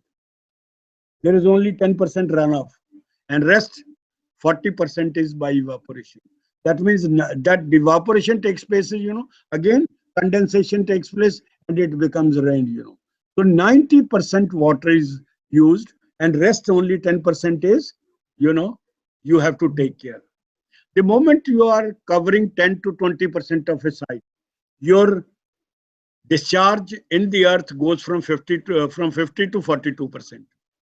Your evaporation 35%, and then 10 to 20 becomes your runoff. Runoff becomes double. So if you go on increasing for 55 to 70%, 35 to 50%, the your underground water seepage is hardly 45%. Rest 55 you have to take care of, out of which 30% becomes the runoff. And if you cover from 75 to 40 100%, the groundwater seepage is hardly 15%. That means shallow water only 10% and deep water 5%. That means there is less recharge of the groundwater. That's what there is for depletion of water. Then only 30% water transpires, and ultimately, how much how much runoff is there? 55%. Why there is a problem of flooding in cities? It is because of this. You know, you have larger footprints of the building. You have hardened all this. You have metalled all the roads. You have metalled all the pathways. The water does not go into earth. So that means the water will go where, it will come on the street. It will have to be drained off. And you saw, in case of Madras, what has happened? That was in crisis. And because the city never had the capacity to absorb water, despite the fact they are close to sea, Srinagar had the problem. Srinagar had the one of the best system. You have Dal Lake, you have a, Brahm, this Jhelum River going from one end to another. And then you have all the connecting systems of lake, which are, Dal Lake is there. There are two more lakes which are there. But what has happened? Over a period of time, Dal Lake has been encroached. This is used for more human habitation. You have seen Shikaras, The capacity of the Dal Lake is only 1/4, which is now left 1/4. Had the water capacity been there, the flooding would have been no problem. In Srinagar, the problem is there is a rice field. There are low-lying area which are used only for growing rice, but they have all been constructed. There another problem, there is very few roads which are through road. Everybody will make a beautiful house, but will leave very little space for your road, and the road gets closed. So what once you are, constructing at a low-lying area, you don't have through roads. Ultimately, water came and water got stuck up, and water never had no outlet. And the Srinagar was in crisis. So this is the impact of the building. So whatever we have to do, we have to minimize the footprint of building. We have to have, larger green area left in the building in order to make sure that building remains green. So nature, designed with nature and culture, and then, but you have to make sure that ecology system is preserved, conserved, and then regenerated. This is one of the building I'm trying to tell you before you, that this is one building where they have tried to preserve all the trees. They have put solar panels on the building, so building is generating electricity. They have put north and south orientation, because you again maximum, because you own the east and west, which are west, you have the limited area. Then outdoor you are putting solar lights, then very little pave area, larger green areas there. So that means you are taking care of most of the water which is there, and it gets absorbed in this. So you are managing the water, etc. This is the first green building, I said, platinum rated building in Hyderabad, IGBC, and you have every kind of things available. You have, those towers standing there. These towers are normally used in the country like Iran, which are very hot. And these tower have one of the best option, that they promote movement of the wind. So because once wind becomes light, this goes up, and then it sucks, fresh air, because air would like to maintain its. So the suction air and the fresh air, which is below, that comes in the house and that keeps. Then you have a, roof garden. Once there are roof garden, that means you are not neither gaining heat nor you are losing heat. If at all water is there, that's also getting absorbed. You have a courtyard, you have a green area, you have all the kind of, material which are put in. Orientation remains one thing. All the water which is dissolved from here, this is recycled, and reused in the sewerage as well as for your irrigation purposes. So this building remains, this was the first building, still this building remains the most iconic building. So I've already said that you please understand when you have to design a building, the ratio of wall to wall, area, this has to be minimum, right?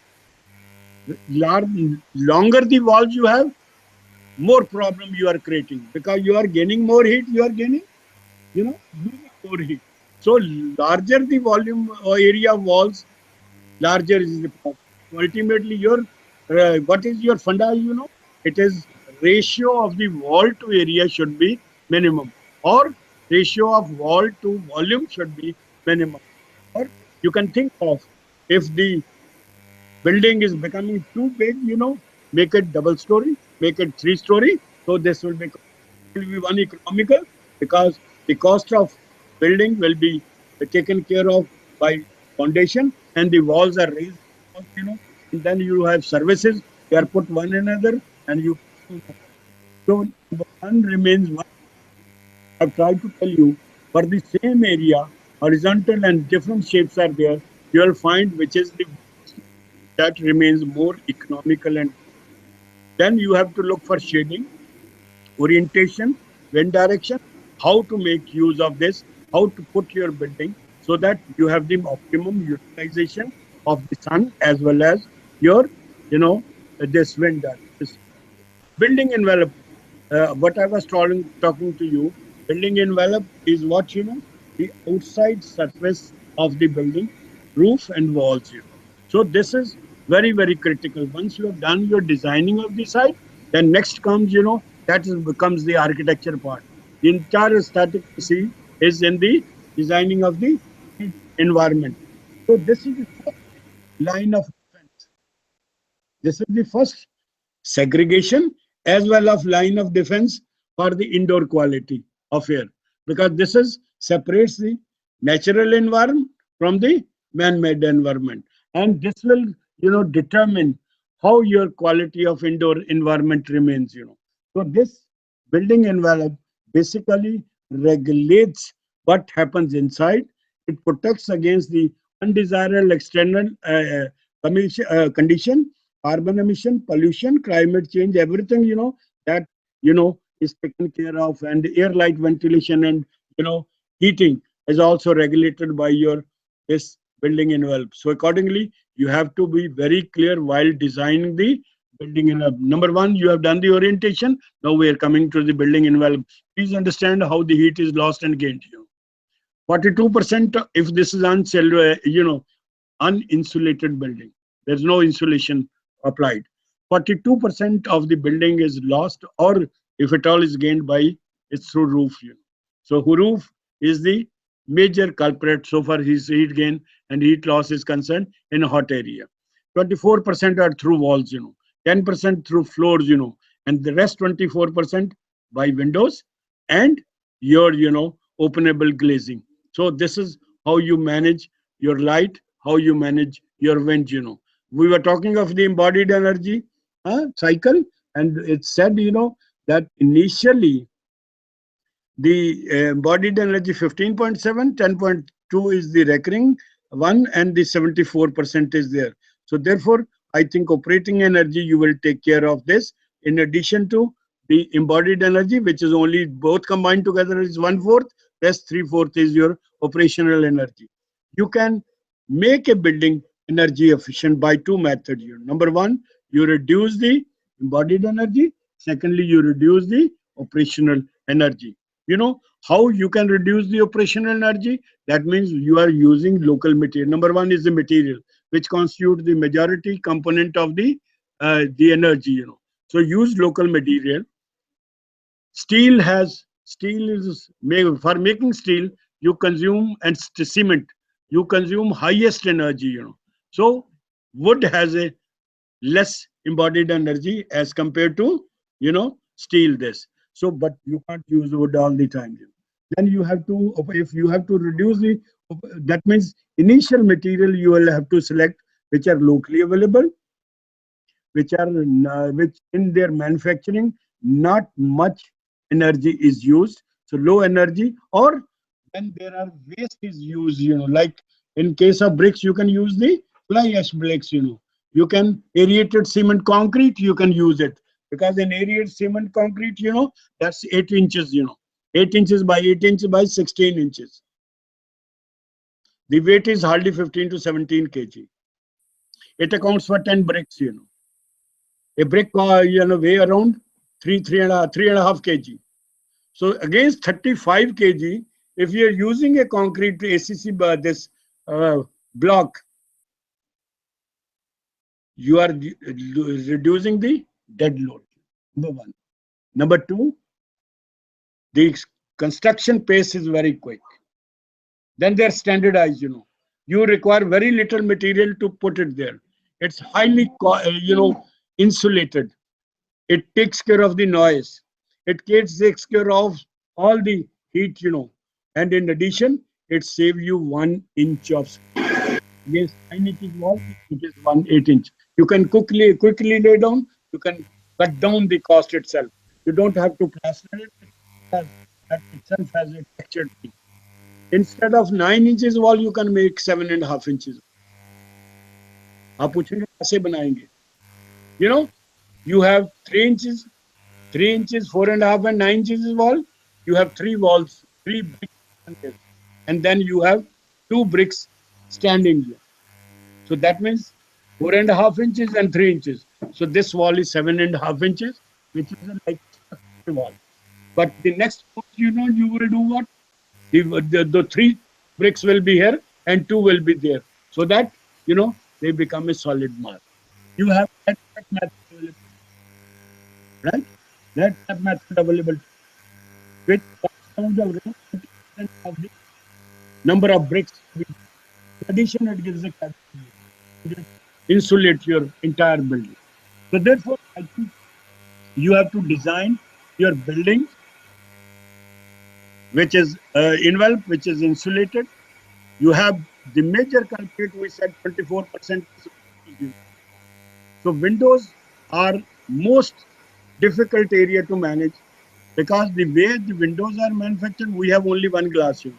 And these windows you have seen, but the glass heat coefficient of the glass is, it's very poor. Either they will, too much heat will come inside you. They don't, neither they get heated up and they get very cool. But now there are UPVC window, they say. You have single glass window, they're double glass window. Now they're triple glass window. And those UPC window exactly fit in the walls, so that there are no cracks, joints available from which the heat is gained or heat is lost. So that you have to make sure. So, but in all these developed countries where the heating is very, very critical, the windows are now rated building, rated window. You have to put rated window, otherwise you can't survive there, because you will be losing heat all the time and you will be so spending more money on this, on energy. So specify your performance window, provide extra insulation in wall. You can have cavity wall, ceiling and floors, use passive solar design, designing with nature. Then oriented your walls. You can, in the western side, if you worst come worst, you have a western side. What you will do? Either you don't put any window, you put a thick wall, or you would put a wall, or best is what you can have creepers, or you have trees put on that side. Trees will do what you have. In our case, you will put deciduous trees, Those trees will have leaves during all summer. In winter, they will all. So that means in summer they will provide, and in winter they will allow all the heat to come in. But please also make sure that in when you are under a tree, you have a temperature minimum 3 to 4 degrees. So they are one of the best option. Then solar water heating, if you provide, then you don't need to heat the water, and the heat, and then you have a solar plants put on in order to make sure that electricity is available to you. So this is your the embodied energy. That means how the energy is used in the manufacturing process. You mine, you transport it, then goes in processing. Finished product is then again transported to the site and then fixed. So this is the different way the how the embodied energy is divided into services, envelope, structure, etc. But the question remains, for effective energy efficiency, you have to reduce energy demand by designing, then reduce energy demand by active measure. That means whatever appliances you use, they are rated so that they consume lesser energy. Then integration of renewable energy. That means you are generating more. The building itself generated by your photovoltaic cell. So first, when you are doing that by passive system, the impact is not visible. But once you have energy efficient products, it's visible because you're spending that also involves money. And when you are generating electricity from those active system, like solar cell, that means you are spending more money and you are getting the net result also. So this is this system is. The rule remains for energy efficiency is that make best use of your daylighting without compromising the thermal performance. You want the sunlight to come in, but you want not the glaze, glare to come in or unnecessary heating. So do what mark north bar north on your side, have largest portion of the building facing north and south here. जो smart button है वो cost में चला जाएगा, और जो आपकी window और वॉल रेशियो है मिनिमम 30 to 40% वॉल जो है वो that should to bring the light and the sun inside, not more than that. This is how the sun moves during summer and during winter. In winter, it moves around the south. In the summer, it moves around the north. It rises in the northeast, it sets in the northwest. Whereas in this summer, in winter, it is rise in the southeast and sets in the southwest. So this is the behavior of the sun. This is how the sun is more vertical because it's traveling more time and distance. And in winter, you have the lower distance and lower time, daytime, but the sun is also not very, very high and it is lower. So all the best side is the southern side, which you can move this. But you can also by designing, that wherever you want a sun, you have your living room, bedroom, and your other rooms, kitchen, etc. That's put on the southern side. Whereas all your buffer spaces, worst is you have a workshop on the western side, and eastern side you can use for your living, but on the northern side you will not have anything living because you never have a sun. So therefore you will have all stair, you know this is closets, etc., and the hallway or garages you can put it even on the west or on the northern side. So this is how you position your building. Longer axis along north and south, and so you smaller one on the east and west. So this is how the building will look like in design, how this windows are being protected. This is indoor quality. You can see the light coming. All this is a natural light. This is all help you in taking care that there is no artificial system required to light this. So lighting is also affected by the room depth, height of the room, and please do not keep the room depth too much because then light can't reach the last end. You have to rationalize your height of the room so that the light comes inside.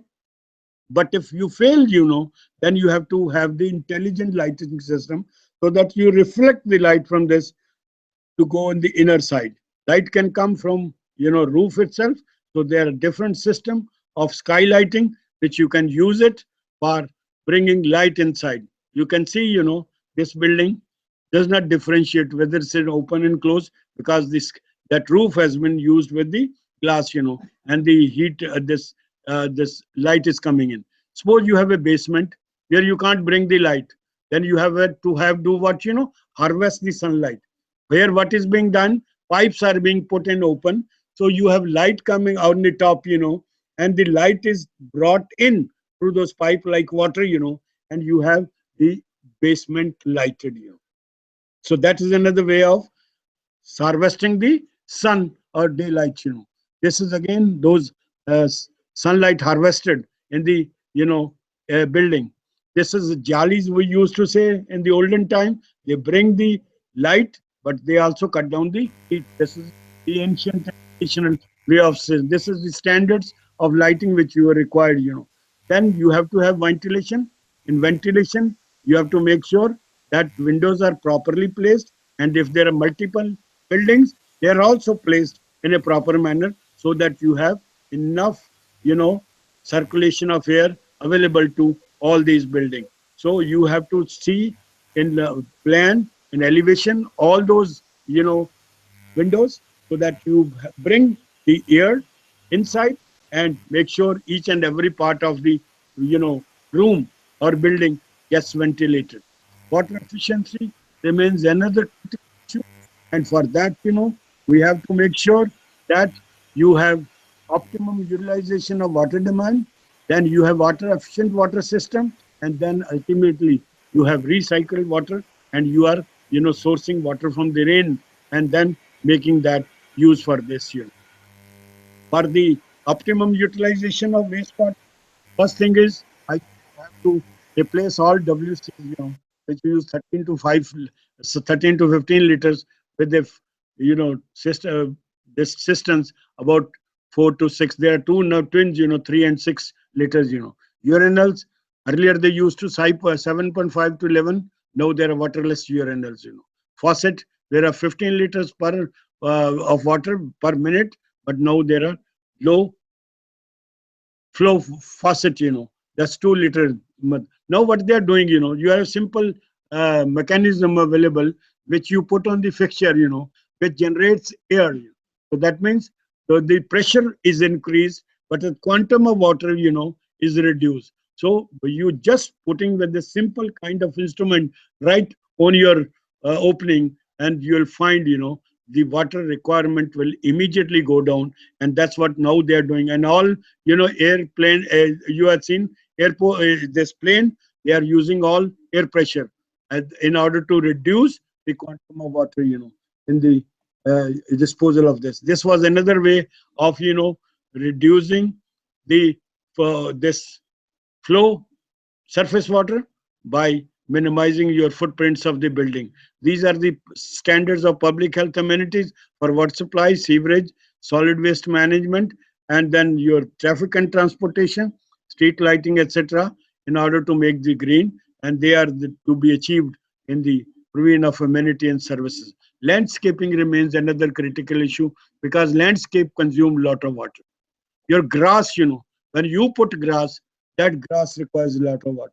So please minimize the use of grass. There is a called as xeriscaping, like these are the plants which require, like cactus, they don't require water. So there are number of, you have in Panchkula, you have a dedicated garden like cactus garden. Please look at how beautiful it looks. It doesn't require, water, because nature has given you, Yes, Rajasthan has a different kind of this vegetation. Punjab has a different. Northeast side, they have huge kind of, foliage, or and they have very polished one, and they have, slanting one, because there's a lot of rainfall.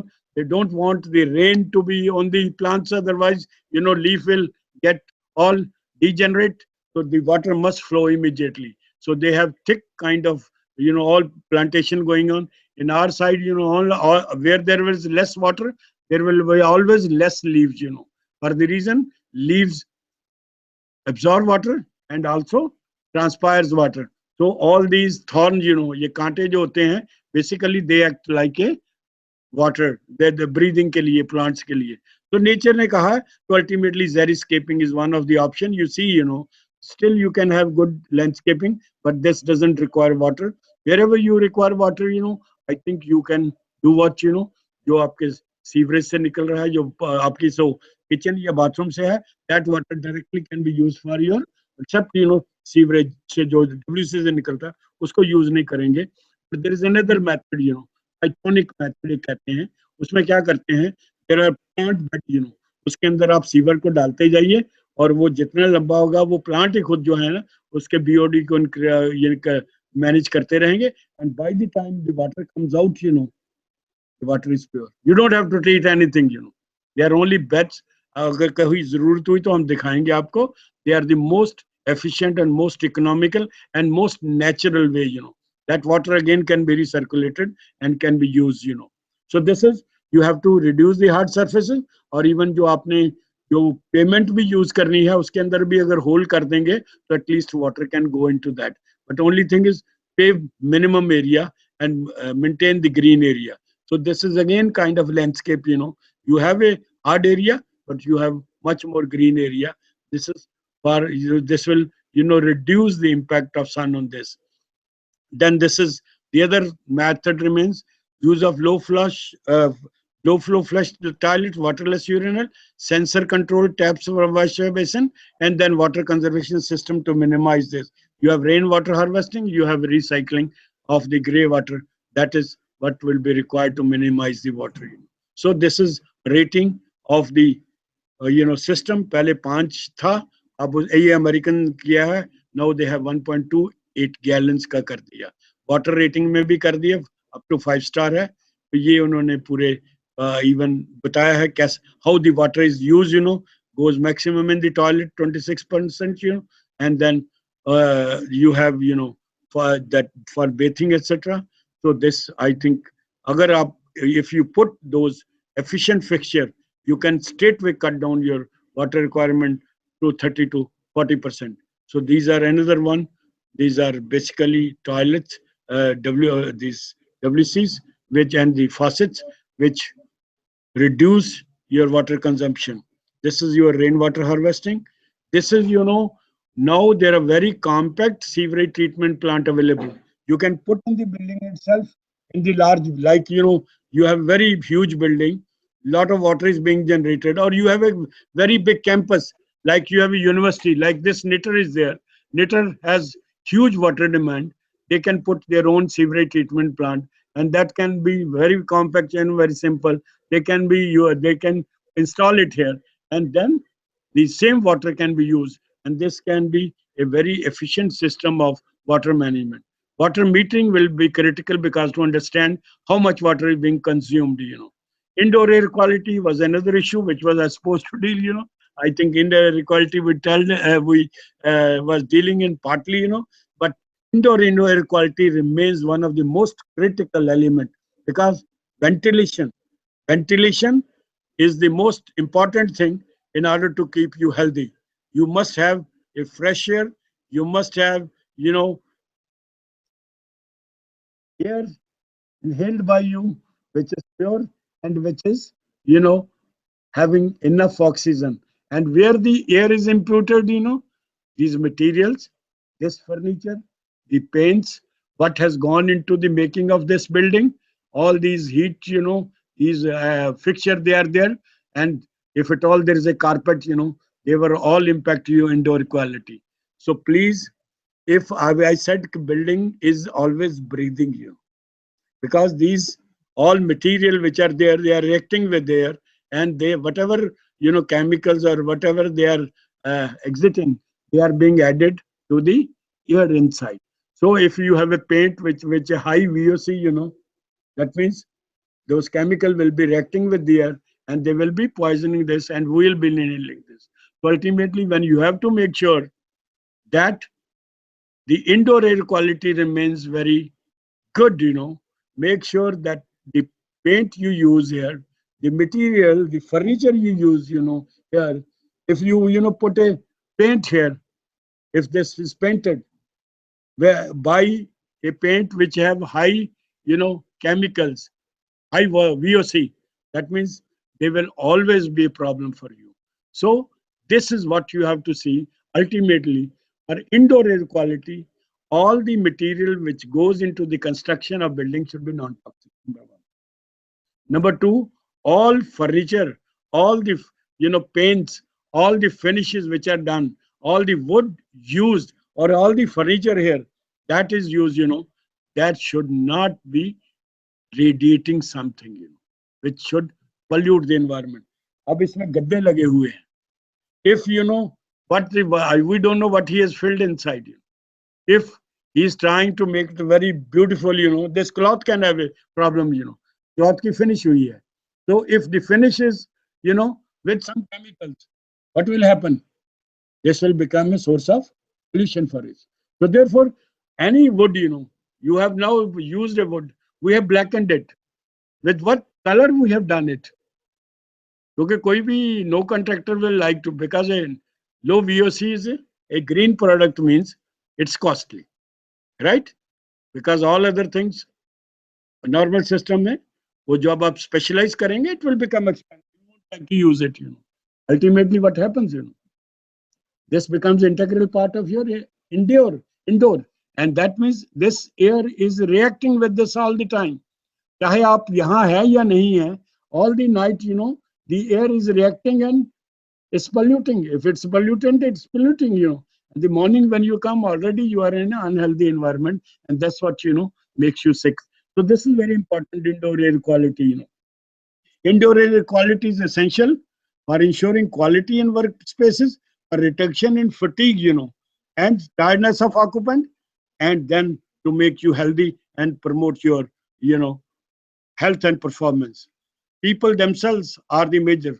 मैं एक तो ये जो अंदर लगा हुआ है, एक वो है, और दूसरे जो हम हैं, क्योंकि all the time we are inhaling carbon, oxygen inhale कर रहे हैं, कार्बन डाइऑक्साइड को एक्सहेल कर रहे हैं, and we are the major source of pollutant. अगर हमने कपड़े भी ऐसे पहने हुए हैं क्योंकि जिसमें कोई फिनिशिंग ऐसी है, तो वो भी क्या करेंगे? They will also be reacting with the air and they will be polluting. They can also be polluting this. And if the air quality is bad, you will get tired quickly. You will lose lack of concentration. ना पढ़ाई करें ना कुछ करेंगे. अगर ये hospital है तो लोग ज्यादा बीमार हो जाएंगे. ठीक है? This is what it is. So it can make you sick also. And this carbon dioxide concentration must not exceed. ये कुछ और ही गड़बड़ निकल गई. इसमें तो 5 ppm है per thousand. वो 5 ppm से ज्यादा नहीं होनी चाहिए. Most, please understand, most of the building material, and जो साफ भी करते हैं, अभी वो साफ करने वाला आया था, वो क्लीन करेगा. आप सोचते हैं फिनाइल से ठीक हो गया. You are using a phenyl, suppose any chemicals, you think you have done your job, but whatever chemicals are there, they get stuck to your floor, and they go on emitting, and they are polluting this. So all the things, materials, there was जो आपके cleaning materials हैं, they have also be taken care of, And let me also tell you that what are the causes of poor indoor quality? It's poor ventilation, right? where आपकी ventilation ठीक नहीं है. Number 2, outdoor air quality है, इस पर आपको control नहीं है, या pollution बाहर है. तीसरा है आपकी building insulated नहीं है. अगर बीच में कोई smoke कर रहा है तो अभी तो आप एयरपोर्ट में देखा ना, स्मोकिंग जोन बन गए हैं. जैसे please go and smoke there, because आप नॉन स्मोकर होते हुए भी you are inhaling something, so smoking is one area which destroys indoor air quality. Then toxic building material, high VOC compound based paints, dampness सबसे problem है, क्योंकि अगर dampness है, पानी आ गया, सीपेज हो गया, that become an ideal breeding ground for the bacteria. तो इसका मतलब बैक्टीरिया आपके होंगे ही होंगे. सबसे प्रॉब्लम जो है ये हमारे सैनिटरी की है. यहाँ पर ये पानी जब चलता है हमारे हर बिल्डिंग में, आप देखेंगे वो seepage say that becomes an ideal ground. Dampness हो गई तो बैक्टीरिया आ गए, और बैक्टीरिया आएंगे तो रहेंगे, they will all be going into the air, and we will all be inhaling. In fact, वो उन्होंने जो बंद है कर रखी हमें है।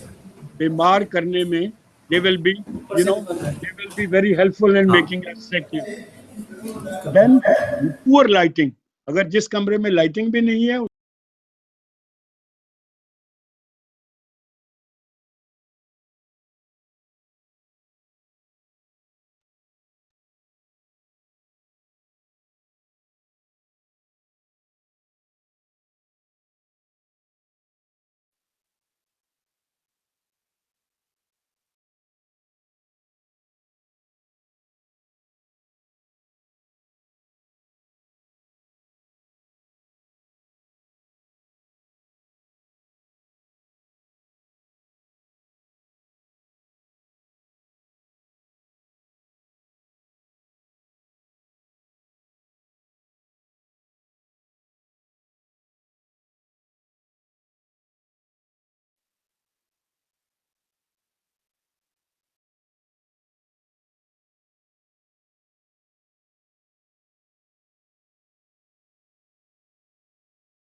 मैडम इसका क्या करना है इसका?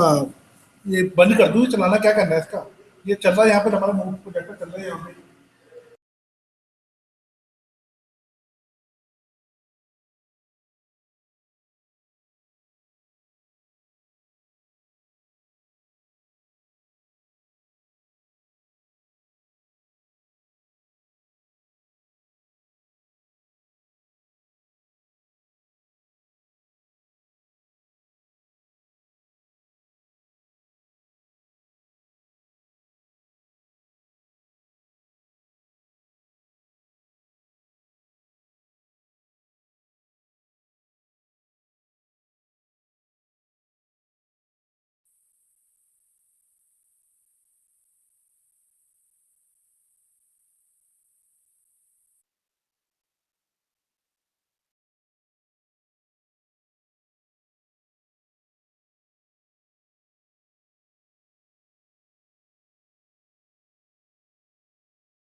Good afternoon.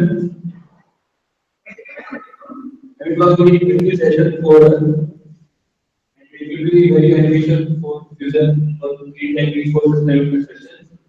And our everybody is coming for few words. Just wait for 2 minutes.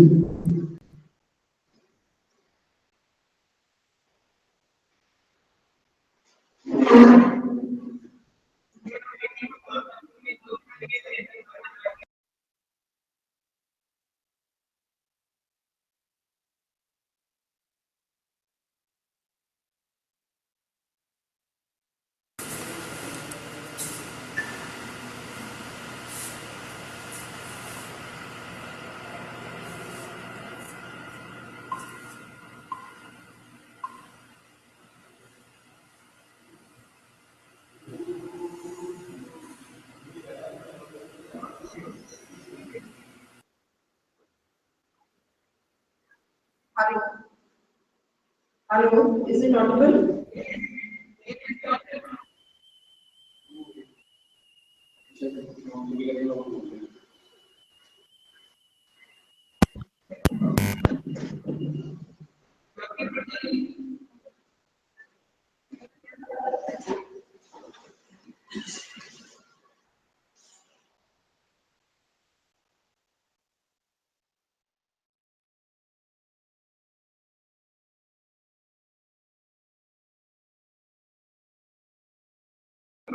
I think.